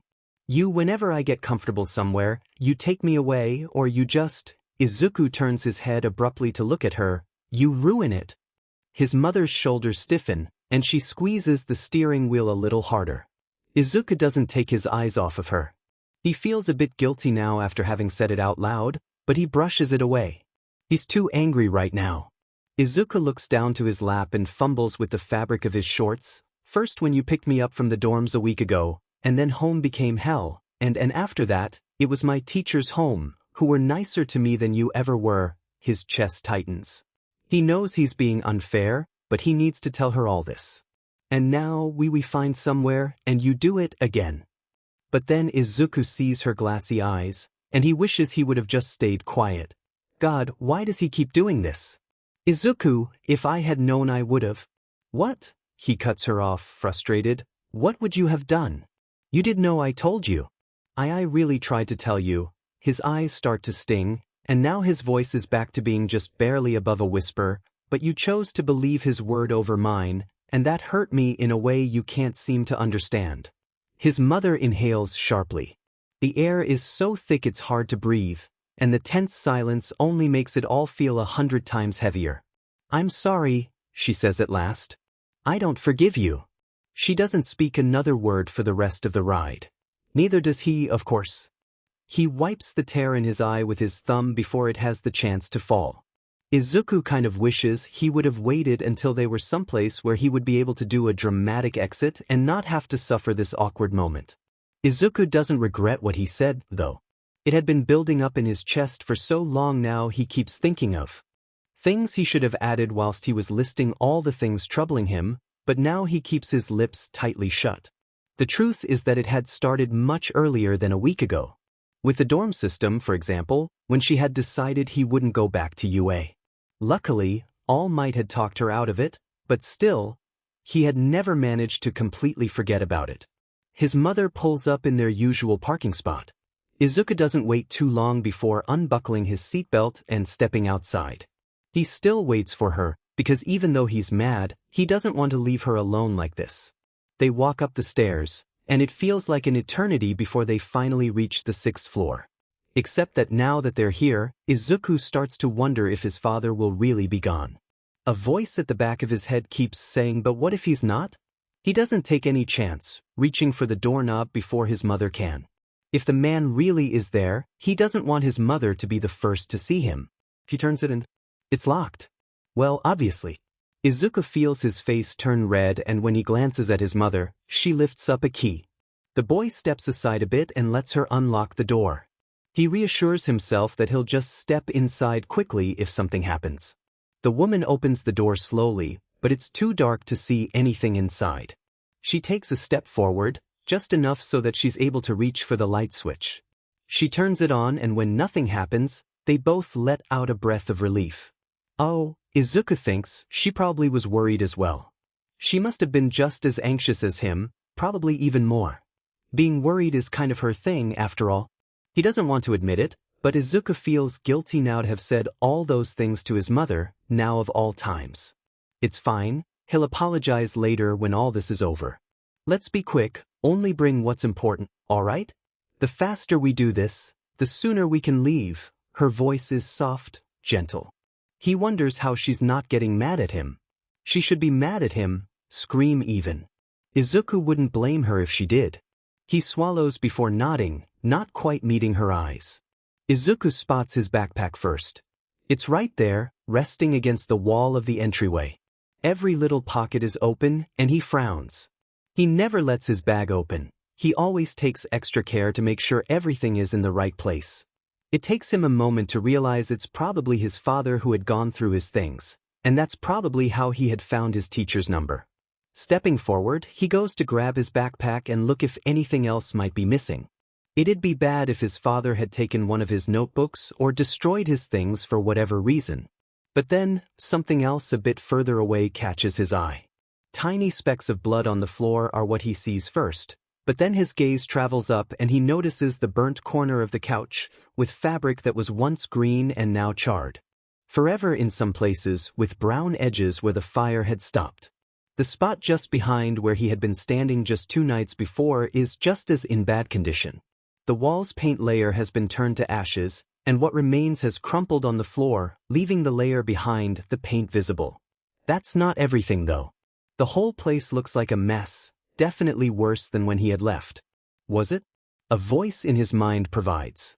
Well, he doesn't know for sure, his memory is still fuzzy about everything that's happened. His mother is there, but she walks past the burnt furniture and the objects scattered everywhere. There's no way she doesn't notice it, but he still asks himself whether she does when she simply heads for her bedroom. Izuku quickly grabs the straps of his backpack and heads to his room, giving one last glance at his mother.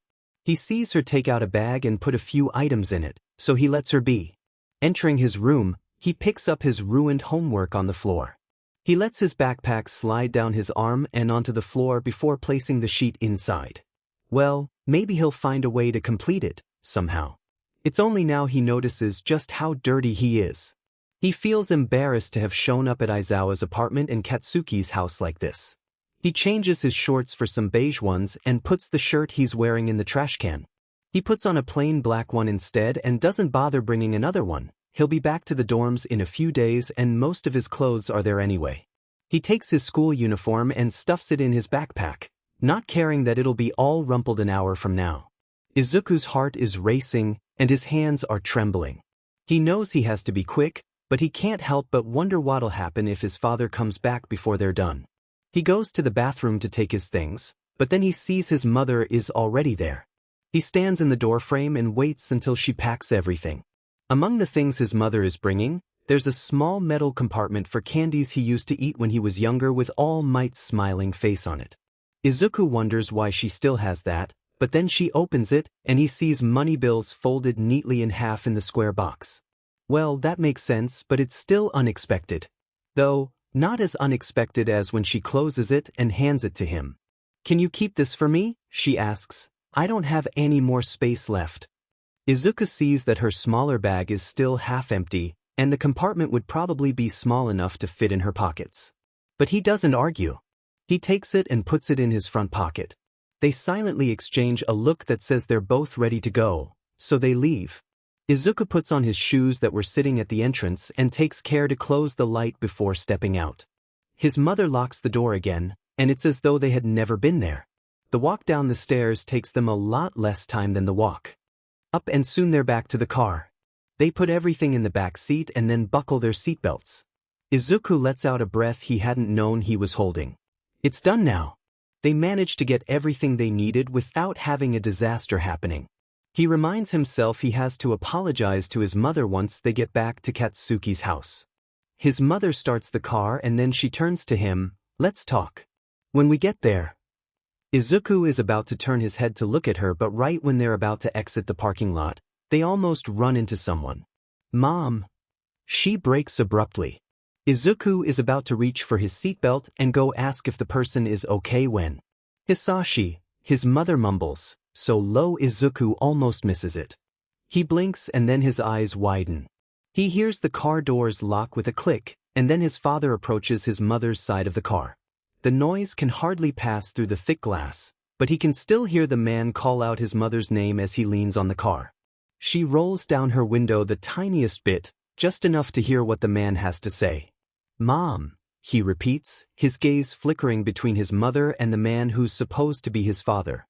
She holds her hand up slightly, telling him to wait. "Inko," the man sounds out of breath like he had run a lot. His hair is all disheveled, and he's wearing a fancy suit with the blazer missing. His tie is loose, and the top button of his white shirt is undone. "Please. I have nothing to say to you, Hisashi," she says coldly. "We're leaving." His father's gaze switches to look at him. It's like the man hadn't noticed Izuku was there before now. He continues to stare for a few seconds as if what he was seeing didn't make any sense, and then he shakes his head and he turns back to his mother. "Inko," he repeats, "don't leave me again." "You're the one who left," she says almost in a whisper. No, you know I didn't mean to," he replies. He sounds desperate, and Izuku almost feels bad for him. "But no, not after everything. I'm not staying with you, Hisashi." "So what?" he replies harshly. "Why, you're just going to leave? You'd leave me all for that pathetic quirkless child?" It hits more than Izuku would like to admit. He's not quirkless anymore, but right now it feels as though he still was.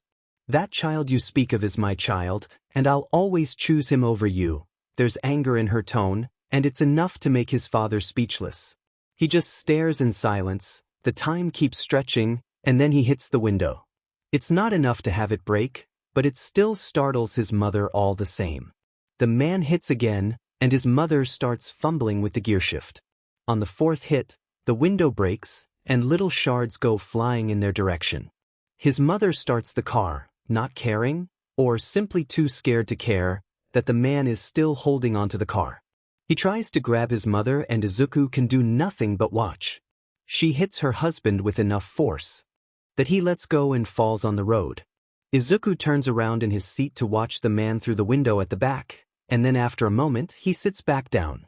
He wants to say something, anything, but he doesn't know what.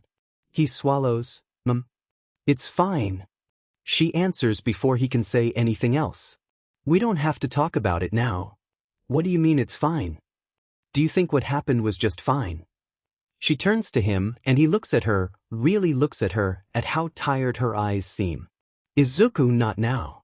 Maybe that's why he doesn't see it until it's too late. That blazing light heading straight towards them. It's not fine, he shouts, and it's only when they hear the sound of a horn that his eyes finally catch the bright light which keeps getting closer, too close. It's like everything is in slow motion, but even then it's too fast for him to have the time to do anything. Izuku turns back to his mother. He opens his mouth and then, darkness. There's nothing for an instant. Maybe it only lasts for a few seconds, or maybe it lasts a minute or 5, Izuku doesn't know. And suddenly, there's static in Izuku's ears, and some other noise farther away behind it. Izuku feels tired, he wants to keep sleeping, so he ignores it. K. But it keeps getting louder. It's been a while since Izuku has last had such good sleep, he doesn't want it to end now. His head feels so heavy. Deku. He tries to ignore all the noise, but then he feels something grab his arm. Izuku moves his limb, but it's surprisingly heavy, and he drops it back down right away. Deku. Someone's calling out his name, he realizes. He hums weakly in response. Maybe once he answers, the voice will leave him alone. A hand jerks his arm slightly, and then urgently. The voice keeps repeating his name over and over again until he finally understands to who the voice belongs. He cracks one eye open and shrieks back when he notices a bright light in front of them. He doesn't recognize where they are, and his heart rate starts to get faster. What? The words are hard to make, so he doesn't try to speak too much.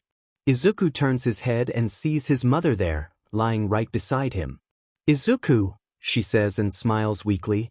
He remembers immediately what just happened, or well, understands. There was a van coming right their way, and it was on the wrong side of the road. No, that's not quite right. They were the ones on the wrong side of the road. His mother had been so tired, and then she had drifted off to the side, just enough so that the side of the car came in contact with the other vehicle. That's probably around when Izuku had blacked out because he doesn't remember much after that. It takes a moment for Izuku to understand they're not laying down. The car has been flipped over and now they are both kept upside down because of their seatbelts. He focuses his gaze on his mother's face and sees her smile crack as a tear escapes her eye. There are little cuts on each side of her face, with tiny shards of glass sticking on the bloodier spots. A broken sob escapes her lips. It's not the first time Izuku hears her cry, but this one is different, and the sound makes his heart twist. "Mom?" he asks, his voice raspy. His heartbeat gets faster and faster with each passing moment. "Mom? What's wrong?" What a stupid thing to ask. Everything is wrong right now, has been wrong for a while now, but this seems so much worse in comparison to everything that's happened before. "Izuku, I'm so glad," she breathes out. She keeps weeping quietly, and Izuku struggles to unbuckle his seatbelt. He hits his head on the bottom, or well, the top of the car with a thud, making him dizzy. The pain barely registers as he tries to get into a more comfortable position. The remaining pieces of glass cut through the skin on his palm, and he thinks he must have hurt his leg as well, but none of it matters when he sees it. Izuku's eyes widen, and then he begins to panic, Truly panic, his heart beating so fast it might burst straight out of his chest. The pounding in his head does nothing to help. His mother's hand is stained crimson after she lifts it off her stomach only to reveal even more blood. The window had shattered after the impact, and now a bigger chunk of glass is embedded in her skin. Oh my god, all of Izuku's training suddenly just goes out the window, just like that. He had been prepared for situations like this, he was supposed to be ready. He thought he was. But right now he's terrified, and he doesn't even try smiling for his mother. Instead, it's her who tries to comfort him. "It's okay," she says as though she means it. No, it's not. Izuku reaches for his shirt with trembling hands and tugs hard until it rips. He takes a piece of the black fabric and presses it around the wound where the blood is seeping because it seems like it's the right thing to do. It's the only thing he can do. "Please, don't say it's fine," he whispers. His vision gets blurry, and he tries to blink away the tears in his eyes. His mother's back is against the ground where the glass had been before, and her seatbelt is undone, probably from when he was still unconscious. Izuku lets his head fall on top of his mother's arm. She wraps her forearm around his neck and gently brings her other hand to slide his hair. Izuku's shoulders shake as he weeps, his eyes pressed against the crook beside her shoulder. I'm so sorry." "It's okay," she answers, passing her fingers through his curls like they're not all tangled up. A mixture between a laugh and a sob gets stuck in his throat because a part of him does find comfort in hearing his mother telling him that it's okay, even though it isn't. "Listen to me, Izuku." She lets out a wet cough and Izuku pulls back. "You can do anything you set your mind to, you hear me?" She lets her hand fall from his shoulder to his hand and squeezes it gently. "So you go out there and become the best hero you can be, okay?" "No, you can't go yet. You have to be here, you need to stay." Izuku's breathing is ragged. "I need you here. I'm not leaving you." "Why, yes you are." His mother wipes the tear rolling down his cheek with her thumb. "I'll always be here." "Do you promise?" "I promise." His gaze flickers down to the ripped piece of shirt and he exhales a shaky breath. The black fabric is wet from being soaked in blood, and when he slightly pulls his hand back, there's blood smeared all over his palm. "I'll find help, okay? You just have to hang on." Izuku looks around for the first time, but it's already dark outside, except for the bright light of the truck a bit farther away. He wonders if the other conductor is alright. It wouldn't do much to go check to make sure right now though. He needs to call an ambulance, or else he's just risking everyone's lives. Izuku reaches for his pocket for his phone and remembers it's not there. But he brought his backpack. Izuku takes his mother's hand which is still holding his and brings it to her stomach so she can be the one to put pressure on the wound. He then quickly moves on all four to the back seats and reaches for his backpack, tiny shards of glass poking his skin. He grits his teeth. He has to focus on his current task. Dragging his bag towards him, Izuku quickly opens the pocket where he normally keeps his phone, and luckily, it's there. The first thing he notices is the cracks on the device. The damage isn't too bad, so he clicks on the home button only for the screen to remain pitch black. Izuku would rather go back to sleep than keep looking for a solution. He feels tired, but he knows that if he does so, he might never wake up. Would that be so bad? He ignores the voice in his head and turns back to his mother. He can see her try to control her breathing and remain calm, despite everything happening. "Hello?" Someone not too far away calls. Izuku snaps his head to look in the direction of the new sound. Footsteps are approaching, and with them a blurry figure, but the bright light stops Izuku from seeing anything clearly. Slowly, the form starts to take the shape of a man. "Everyone all right?" Izuku freezes for a moment, and then, breaking out of his thoughts, he gets closer to the front of the car. We need an ambulance," he shoots back louder. He tries to sound calm, and it doesn't seem to work, because the man stops in his tracks. Sheet, the man is close enough now that Izuku can see his features. He must be in his 40s if not older, and he has a frightened look on his face, but he doesn't appear to be hurt. Okay, I'll be right back." He turns around and dials a number on his phone. Izuku sighs with relief and uses the back of his hand to wipe away the sweat on his forehead. It's all right now, help is coming. He can't help the way the corner of his lips turns up. His mother looks calmer now as well. Let's go back home, Mom. She doesn't answer, and Izuku thinks. She might be a bit too calm, too still. Mom. He nudges her arm. Her hand slides down from her stomach. Mom? His voice is so quiet, as if he just wanted to see if she were asleep. Izuku retracts his hand and feels his throat close up. Time slows, but he just stands there. His vision is clear, sharp, and a strange sense of calm fills him. It's not so much calm as it is numbness. He sees the world around it, but it's confusing and he doesn't feel a thing, except for the need to get out of here. Izuku grabs his bag and exits through the broken front window. He sits in front of the car that has been flipped over and waits. Maybe if he stays there long enough he'll see his mother get up as well and then they can leave. It's so cold outside he's shivering. His legs, his arms, and everything else hurts, and he wants to leave, but he has no clue what to do other than stay here, so that's what he does. At one point he thinks someone starts talking to him. They speak with the same tone they might use to describe how their day was going. As if everything was so normal. They took his mother, but he can't see where they're taking her.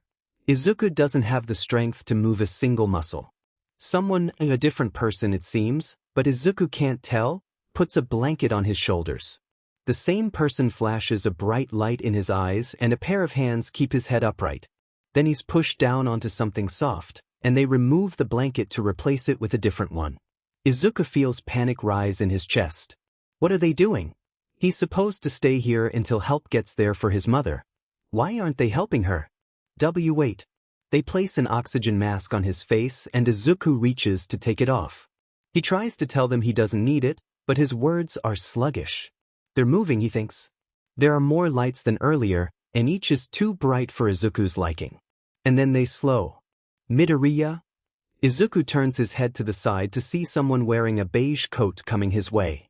The man stops beside him and the people who were pushing him in what Izuku guesses is a stretcher.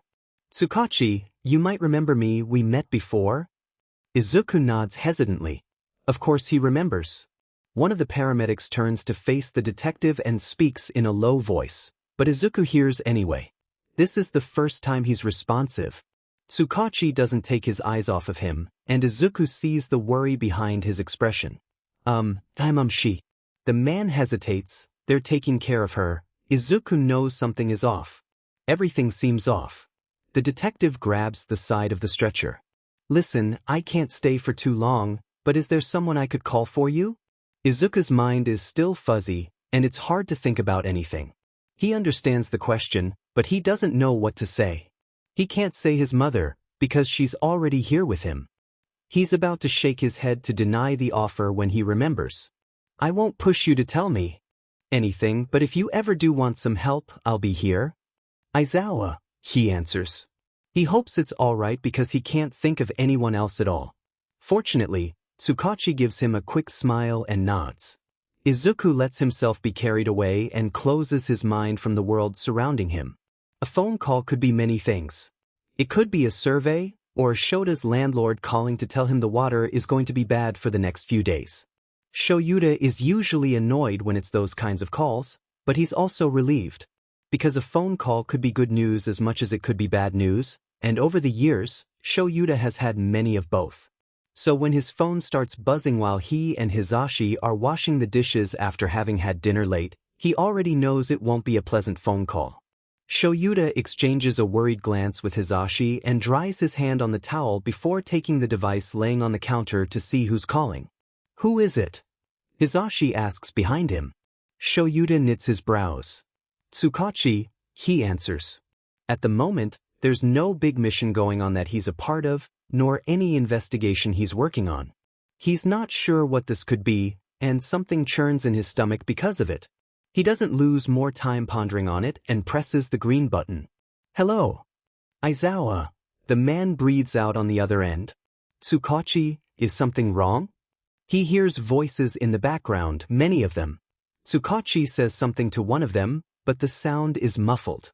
You got a student named Midoriya, right? Shota's eyes widen and he turns back to Hisashi, who must have overheard because he's beside him in an instant. Yeah, what about him? He tries to remain calm, but he knows if Tsukachi is there, it can't mean anything good. Look, the detective searches for his words. There's no easy way to say this, but there was a car accident. It takes Shoyuta a moment to understand the meaning of what Tsukachi just said. A car accident? Yes. Shoyuta passes a hand through his hair, bringing back a few strands of hair. He keeps his gaze on the counter. He doesn't want to see the look on Hisashi's face. Midoriya, is he? He's alright, he starts. Well, physically speaking. Shoyuta frowns. What does that mean? The mother was pronounced dead at the scene, and Midoriya's being taken to the hospital right now, he explains. I'm answering what I can right now and then I'll go question any witness there was. Why are you telling me all this? Shoyuta is grateful, but he can't help but wonder. Either Tsukachi is feeling unusually nice today, which is unlikely, or there's a more rational explanation. He asked that I give you a call. Are you sure? Is what Shoyuta wants to ask, but he doesn't. He's torn between being happy that Midoriya finally trusted him enough to call, in a way it works, and being sad that he only did because, well, there was no one else. Which hospital? Is what he settles on instead. Muzudafu. General. Thank you, Tsukachi, and then they hang up. Shoyuta turns around to see Hisashi leaning against the counter, one hand over his mouth. They stare at each other for a few seconds before his husband breaks into tears. Shoyuta goes up to him and takes him in his arms.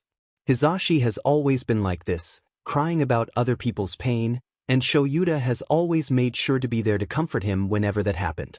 They have each other, but right now there's a child who has no one. You go start the car, I'll grab my things, and then we can take off, Shoyuta says after things have calmed down, and Hisashi nods. Shoyuta goes to grab a few things, his capture weapon for one, and then puts on his shoes as fast as he can. He takes his black coat hanging on one of the hooks in the entry and opens the door. His hands are shaking because he's trying to go too fast, and he almost gives up on locking the door after fumbling with the key for a few seconds. He breathes and then inserts the small piece of metal into the lock before turning. After this is done, he rushes down the flight of stairs to reach their car, where Hisashi is already waiting for him. The moment he closes the door, the blonde takes off. It takes every last bit of his rational mind for Shoyuta to remain calm, or not tell Hisashi to burn red lights when no one else is around. They get there, eventually. He remembers the ride being shorter than that, but it doesn't matter now. Hisashi drops him off in front of the emergency unit, letting him go ahead while he parks the car, and Shoyuta gives him a quick kiss before leaving. He storms inside and a couple of heads turn his way. He doesn't waste them, going up directly to the front desk and pushing past someone who had just stood up after having their number called. Do you have someone named Midoriya? Midoriya Izuku, he's supposed to be here. If it weren't for the glass separating him and the receptionist, he's sure she'd be running the other direction, judging by the look on her face. There's a security guard not too far eyeing him. Shoyuta needs to calm down, he must look like a FING psycho right now. The woman pushes her glasses up her nose and clears her throat. I'm sorry, sir, but you'll have to wait until we call you. She prints a tiny piece of paper with a number on it and slides it towards Shoyuta through the small hole in the glass. I don't have time for that, Shoyuta answers, every ounce of patience he had left gone. Please, I just need a room number. She stares at him for a moment longer and then, unexpectedly, she half sits up from her office chair to look behind him at the waiting room. There aren't too many people that the place is crowded, but enough that it might take a few hours before his number is called. She purses her lips and then looks back at him. Their eyes meet and she sighs. She looks through her computer and types a few things before looking back at him. He can only see family at the moment and someone has already been contacted. Unless you're certain, she scans her computer, looking for something, Midoriya Hisashi, then I'll need an identity piece, and if not, well, I'm sorry, you'll have to come back later. She looks very apologetic, but what she doesn't know is how stubborn he can be at times. An idea pops into his head, and he feels stupid for not thinking about it before. I'm a pro hero. The lady behind the glass looks skeptical, most likely because he doesn't look like one. He reaches for his hero license and slides it on the counter toward the woman, giving back the small piece of paper with it. She takes it, anyway, looks up at him to compare the photo on the card, and then gives it back. She hesitates, but after a few seconds, she finally tells him the room number. It's on the 6th floor, right corridor. Shoyuta takes back his license and gives her a quick thanks before walking past the police officer and to the elevator. It takes less than 2 minutes before he finally finds the door he's looking for. He stops, and he braces himself for whatever is going to happen next. Izuku's eyelids feel terribly heavy as he slowly forces them to open. He's not even sure his eyes are open until his vision adjusts to the darkness of the room. He's lying on his side, and there's a window about 5 feet away from him. It's slightly open, just enough to hear the droplets of water hitting the ground rapidly outside, and to let a fresh breeze inside. The recent events come back to him in an instant. Izuku read about this before, people either forgetting an entire experience or remembering every detail of it vividly. He's unlucky enough to fall into the latter category. There was blood, so much of it, everywhere. He can still feel the sticky liquid on his hands trickling down his arms, can still remember the way his mother's eyes had lost their light before he could even really understand what was happening. She had looked so tired. "I'm not leaving you," she had said, "I promise." Izuku's head throbs and he turns around to lie on his other side. He knows he's not at home or in his dorm, but he has been here enough times before to know this is the hospital. The window on the door lets through a warm light from the corridor outside. It's bright and does nothing to help his headache, but Izuku doesn't look away. Something else catches his sight and makes him freeze in place. Izuku is used to waking up alone in the hospital. Sometimes his mother was able to visit him, but being a nurse, she often had to take care of other patients, and he couldn't be one of them. But tonight is not one of those times, because there's someone else in the room. And it's not his mother, nor his friends. Problem child? Sensei, Izuku hadn't noticed his teacher wake up, or was he awake this whole time? On the chair beside him. What are you doing here? The man is sitting in a black plastic chair, a dark coat sticking to it after being squashed. Under Aizawa's weight. There's no way it's comfortable, and it probably isn't judging by the way his teacher winces as he sits up properly. He props his elbows on his tights and clasps his hands together. Do you remember what happened? Aizawa asks instead of answering his question. Yes, Izuku swallows the lump forming in his throat and sits up, the fast movement making his head spin. My mom, she was with me. He looks straight into his teacher's eyes. Is she all right? Can I see her? Aizawa gives him a sad, tired look. I'm sorry, kid.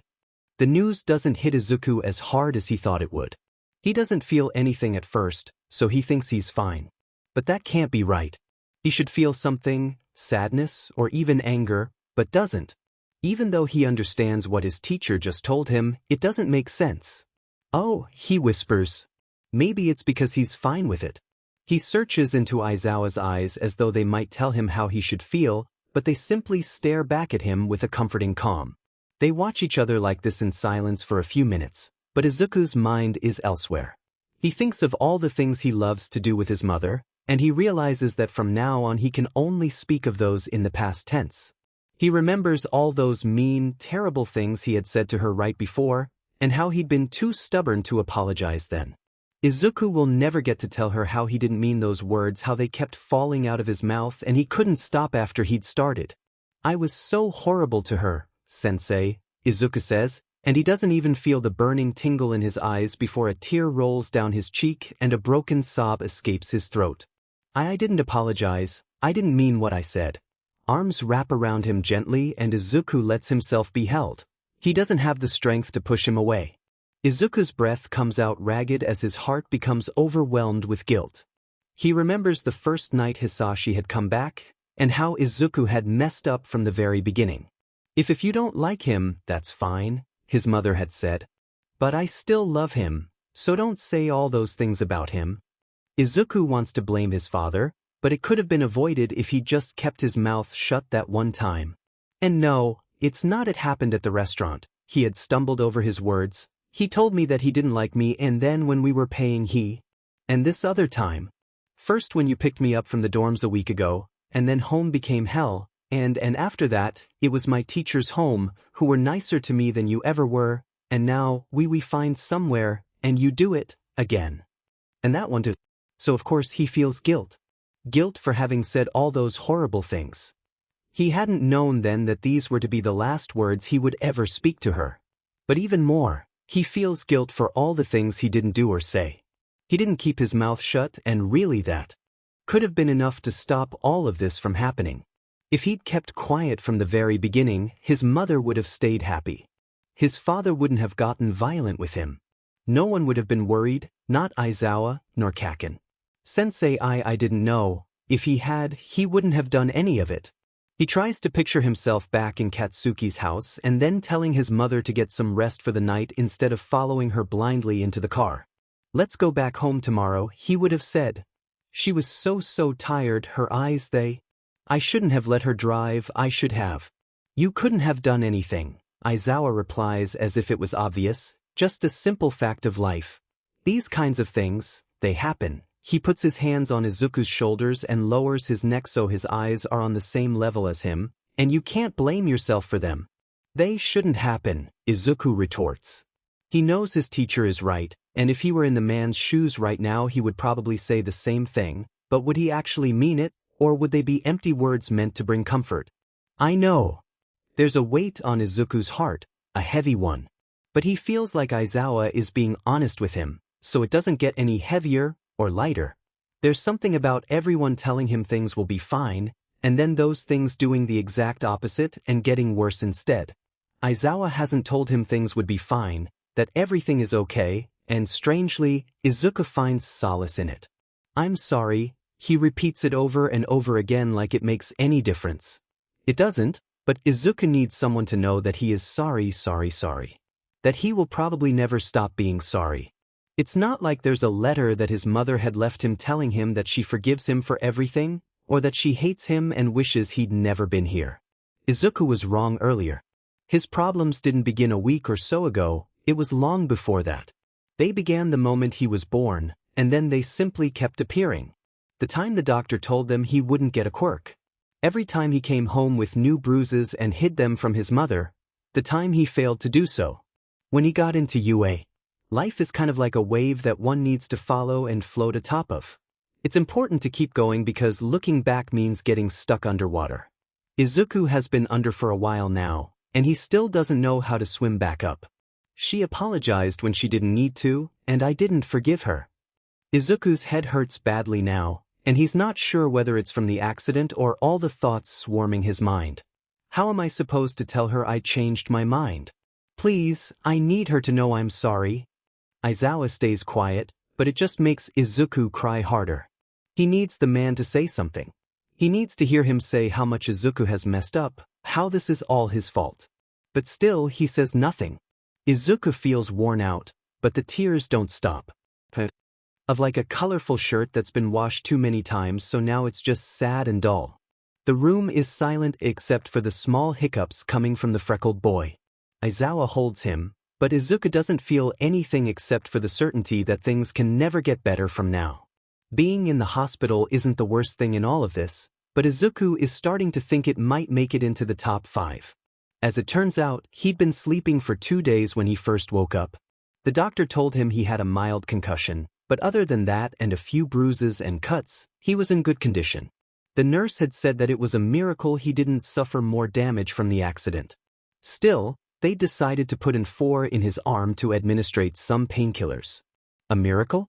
Is that really how everyone sees it?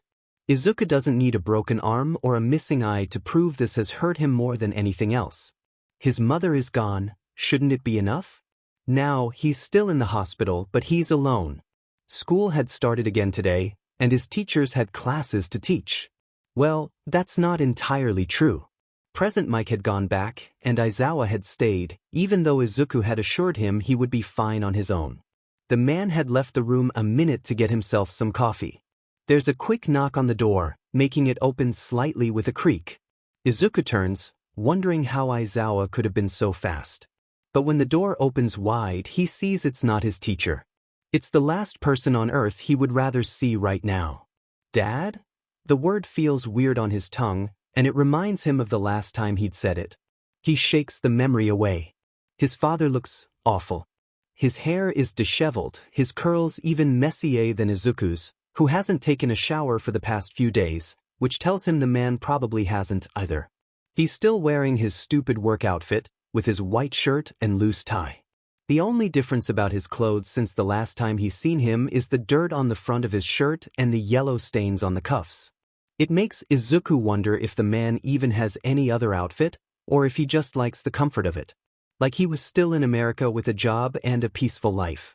He guesses, in a way, it's something they both have in common, wishing he was away. Even more disturbing is the look on his face.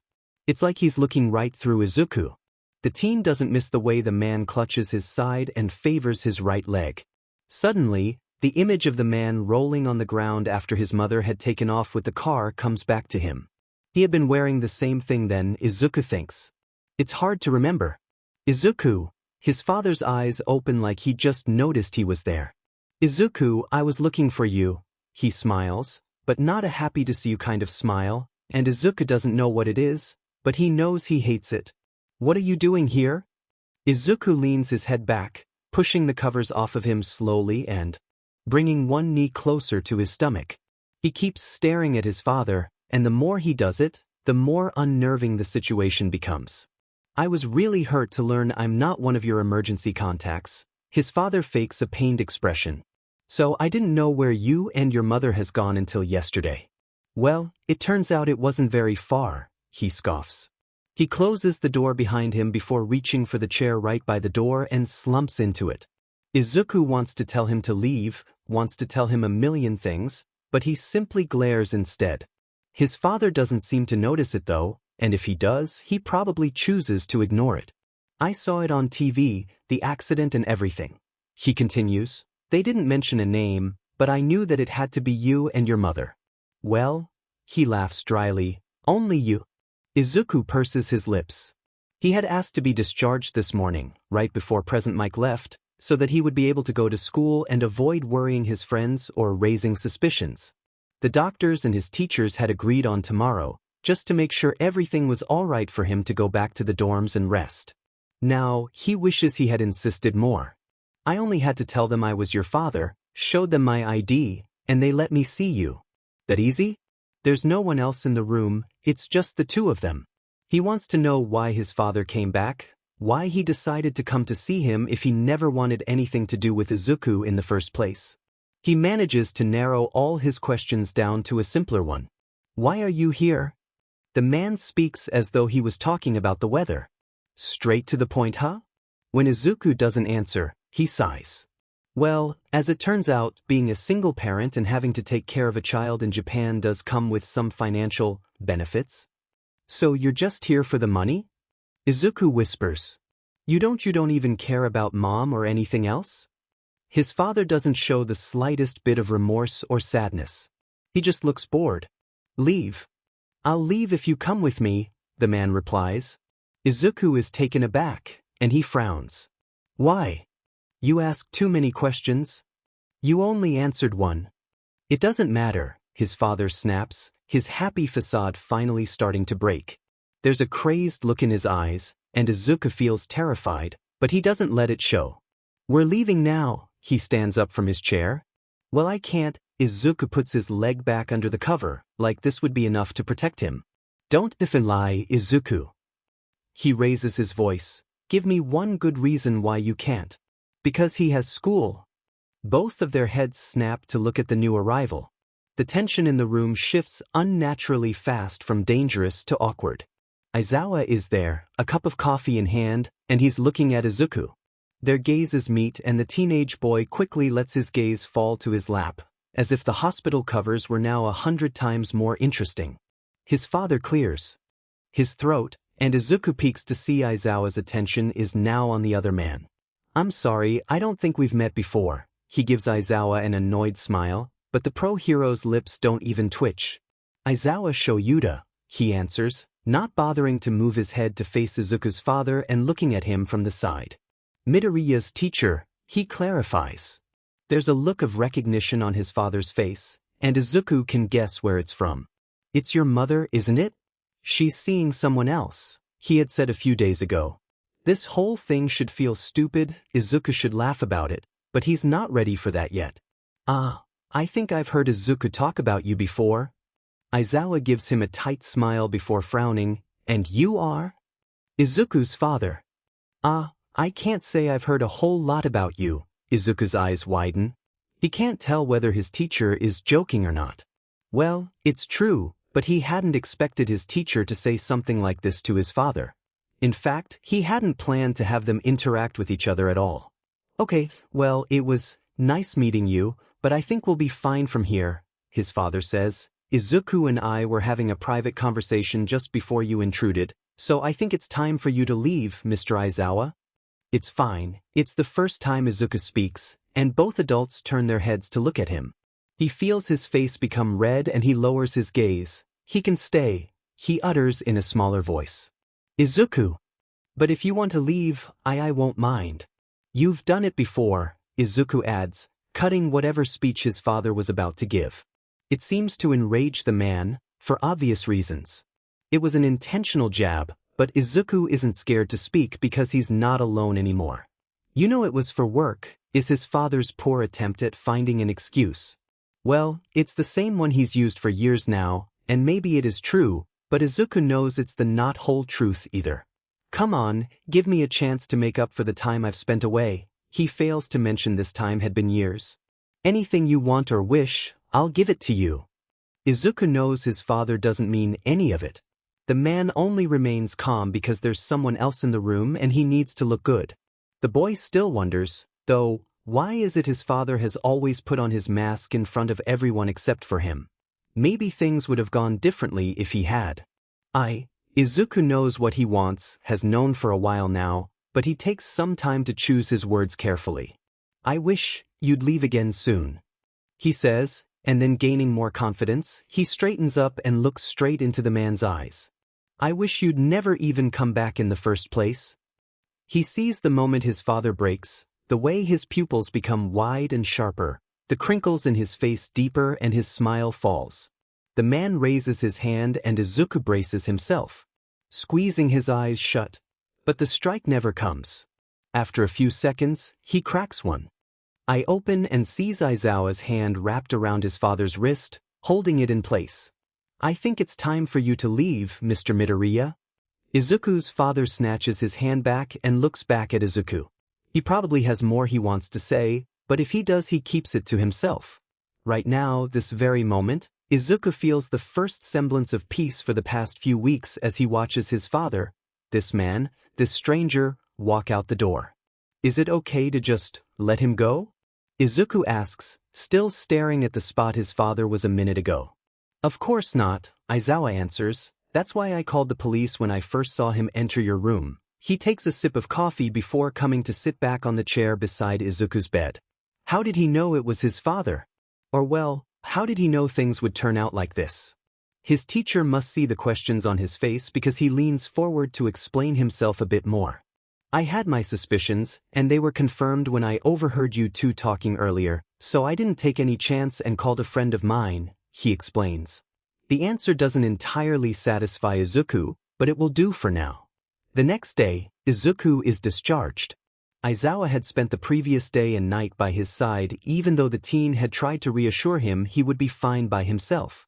It had been a lie, of course, and he was grateful not to be left alone with his thoughts, even if they both stayed silent during most of the time. Izuku is lucky to have brought his uniform in his backpack and to have all his things intact.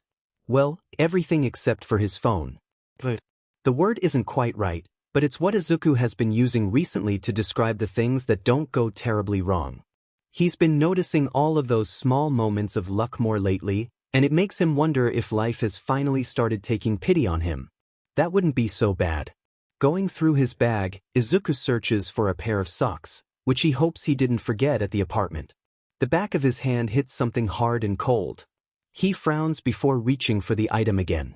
He pulls it out and freezes. It's a candy box, but he already knows there are no sweets in it. He knows there's money inside, money meant to save him and his mother, but that's not possible anymore. He wants to open it and make sure it's still there, the last thing she gave him, but his fingers won't budge. All Might's picture stares back at him mockingly, with his signature smile and thumbs up in the air. Izuku can practically hear his mentor say, I am here. A knock interrupts his staring and pulls him out of his thoughts. Izuku quickly shoves the box inside the pocket of his pants and quickly pulls on the sleeve of his blazer sticking out of his bag. Aizawa creaks the door open. Ready to go? Izuku pushes the items he had taken out back inside of his yellow backpack and closes it. He rises to his feet and turns around to face his teacher. Yeah. What's going to happen to me?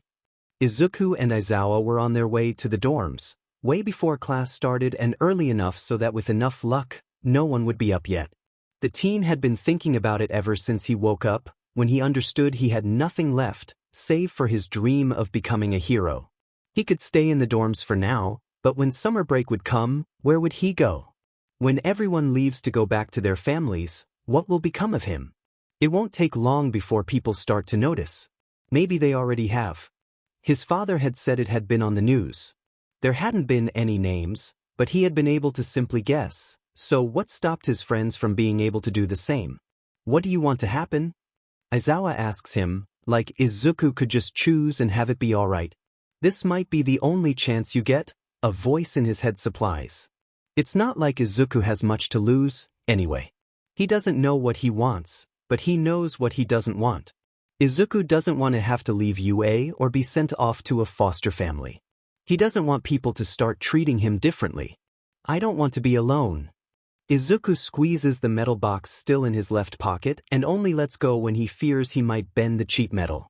They stop, right in front of the stairs leading up to his dorm. The big letters announcing looks down at him, and Izuku feels terribly out of place. You won't be, Aizawa reassures him. They both just keep staring in front of them. Izuku's right shoulder strains under the heavy weight of his backpack and he regrets having put a single strap instead of two. But he doesn't make a move to adjust it. Instead, he stands still. You should go get some rest. The pro hero puts a hand on his shoulder and taps once before letting it fall. He gives him a small smile, but it's not sad like the ones people have been giving him lately or mean like his father's. It's genuine, and perhaps that's why Izuku finds himself falling once again into the trap of thinking and hoping that maybe, just maybe, he'll be okay. Izuku spends the rest of the day alone in his room. He's not sure if his classmates know he's back. He sleeps until classes end and then Aizawa comes to check up on him. He tells the man he'll be fine to go to class tomorrow, but his teacher seems hesitant. I already slept long enough in the hospital, he says to prove his point. In the end, they agree on the afternoon only, because it'll be Friday and it means he'll only have 2 classes, which might be even better. Izuku is excited to have something else to think about, but he's not sure whether he's ready to see his friends yet. Later that night, he wakes up sweating after having a nightmare. His heartbeat eventually slows, and so he goes back to sleep and waits for the night to be over. The next day his limbs feel heavy.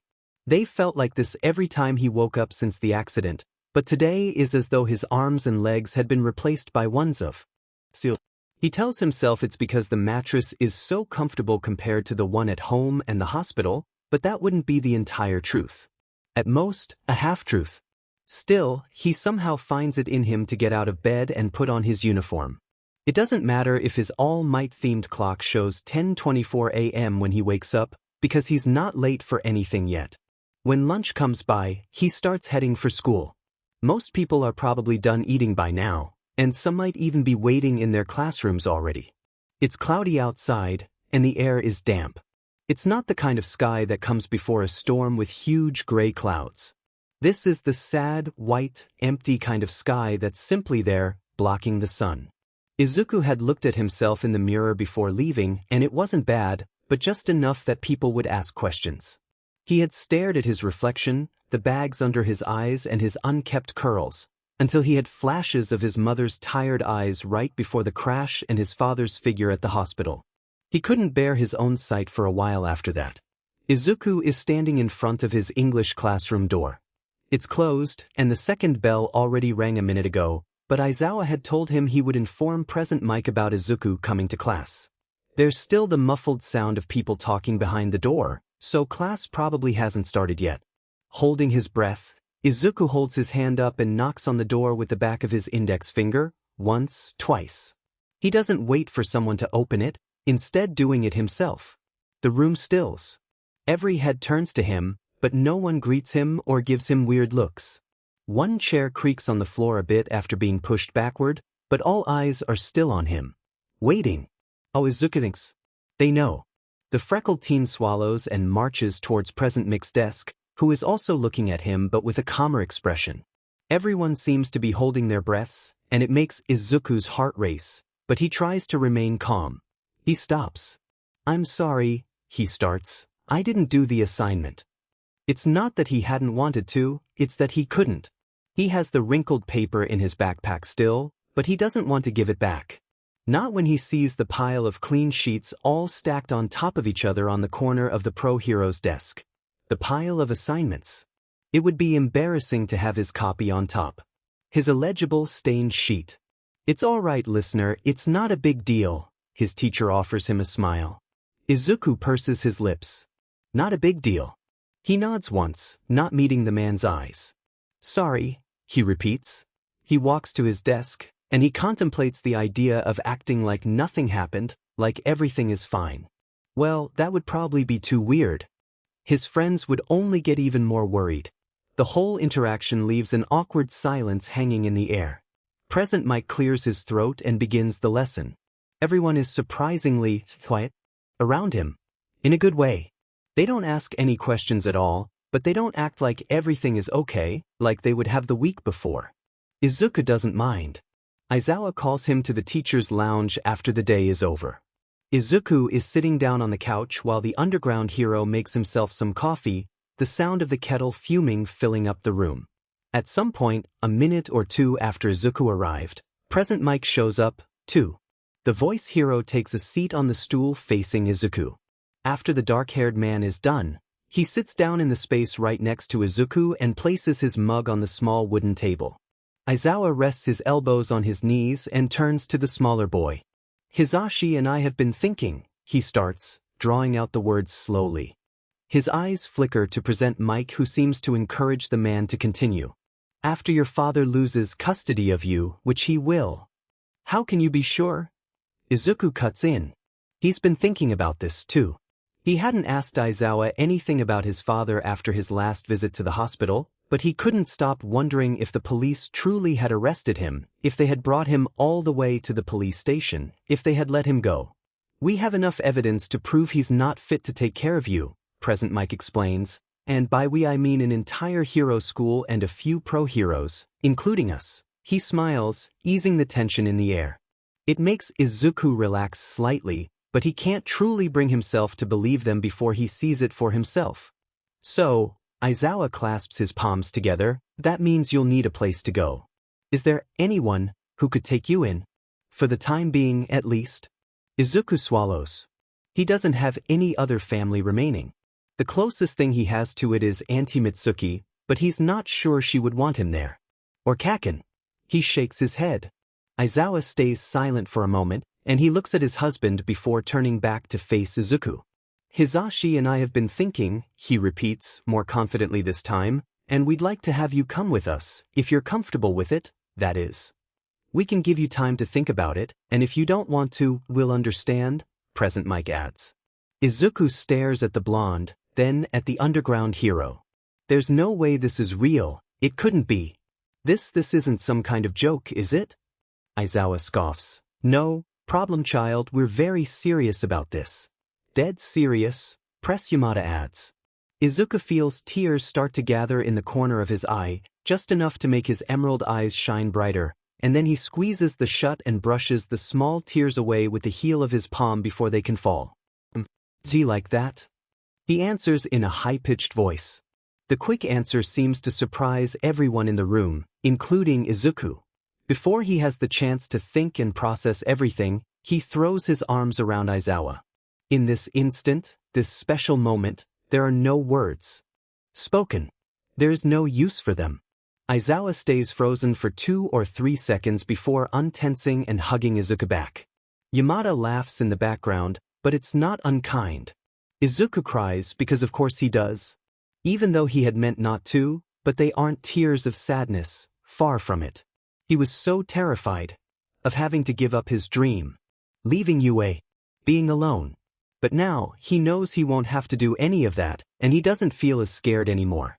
A few days later, when Izuku breaks down again because of the trial coming up with his father, Aizawa sits down with him. Everything was happening so fast, it felt like the world was moving forward while Izuku stayed behind. "I'll be honest with you," his teacher says, looking straight ahead. "It's not going to be fine for a while," he admits, "but it does get better eventually." "Does it?" "Yeah." When they both turn to look at each other, Izuku searches the man's eyes for any indication that he might be lying. He doesn't find any. 2 weeks later, the trial ends, and they win. Izuku finally starts to think that maybe Aizawa is right after all. Yeah, Izuku finds himself thinking, it'll get better from here. It's late when Izuku gets back into the dorms. The sun is setting, turning the sky into this vivid orange color, fading into a softer shade of pink. He opens the door, his mind elsewhere. He's still a little on edge from everything that's happened this month, but he likes to think things could be a lot worse. He's not sure if that makes him feel better or not yet. Taking off his shoes, Izuku doesn't notice all the eyes on him until he looks up and sees everyone staring at him. Izuku knew this would happen eventually, knew this was coming. His classmates have been treating him like they always would, at least as best as they could, but of course they knew something was wrong. And now, if they didn't know what it was before, they certainly do now. "Deku-kun." Uraraka stands up from her seat at one of the tables. The sound of her chair scraping the floor is incredibly loud in the room, but she doesn't seem to notice or mind. She opens her mouth to say something, then closes it again, hesitating. "We heard about the trial," she admits. Izuku can't say he's surprised, because he isn't. Of course they would want to know. They're his friends. And they're heroes. "Yeah," he whispers, "we won, they at least deserve to know this." "See, congrats." Uraraka answers, taking a step forward, like it's just the two of them and not the entirety of Class 1A watching them. "And sorry," Izuku frowns, but she continues.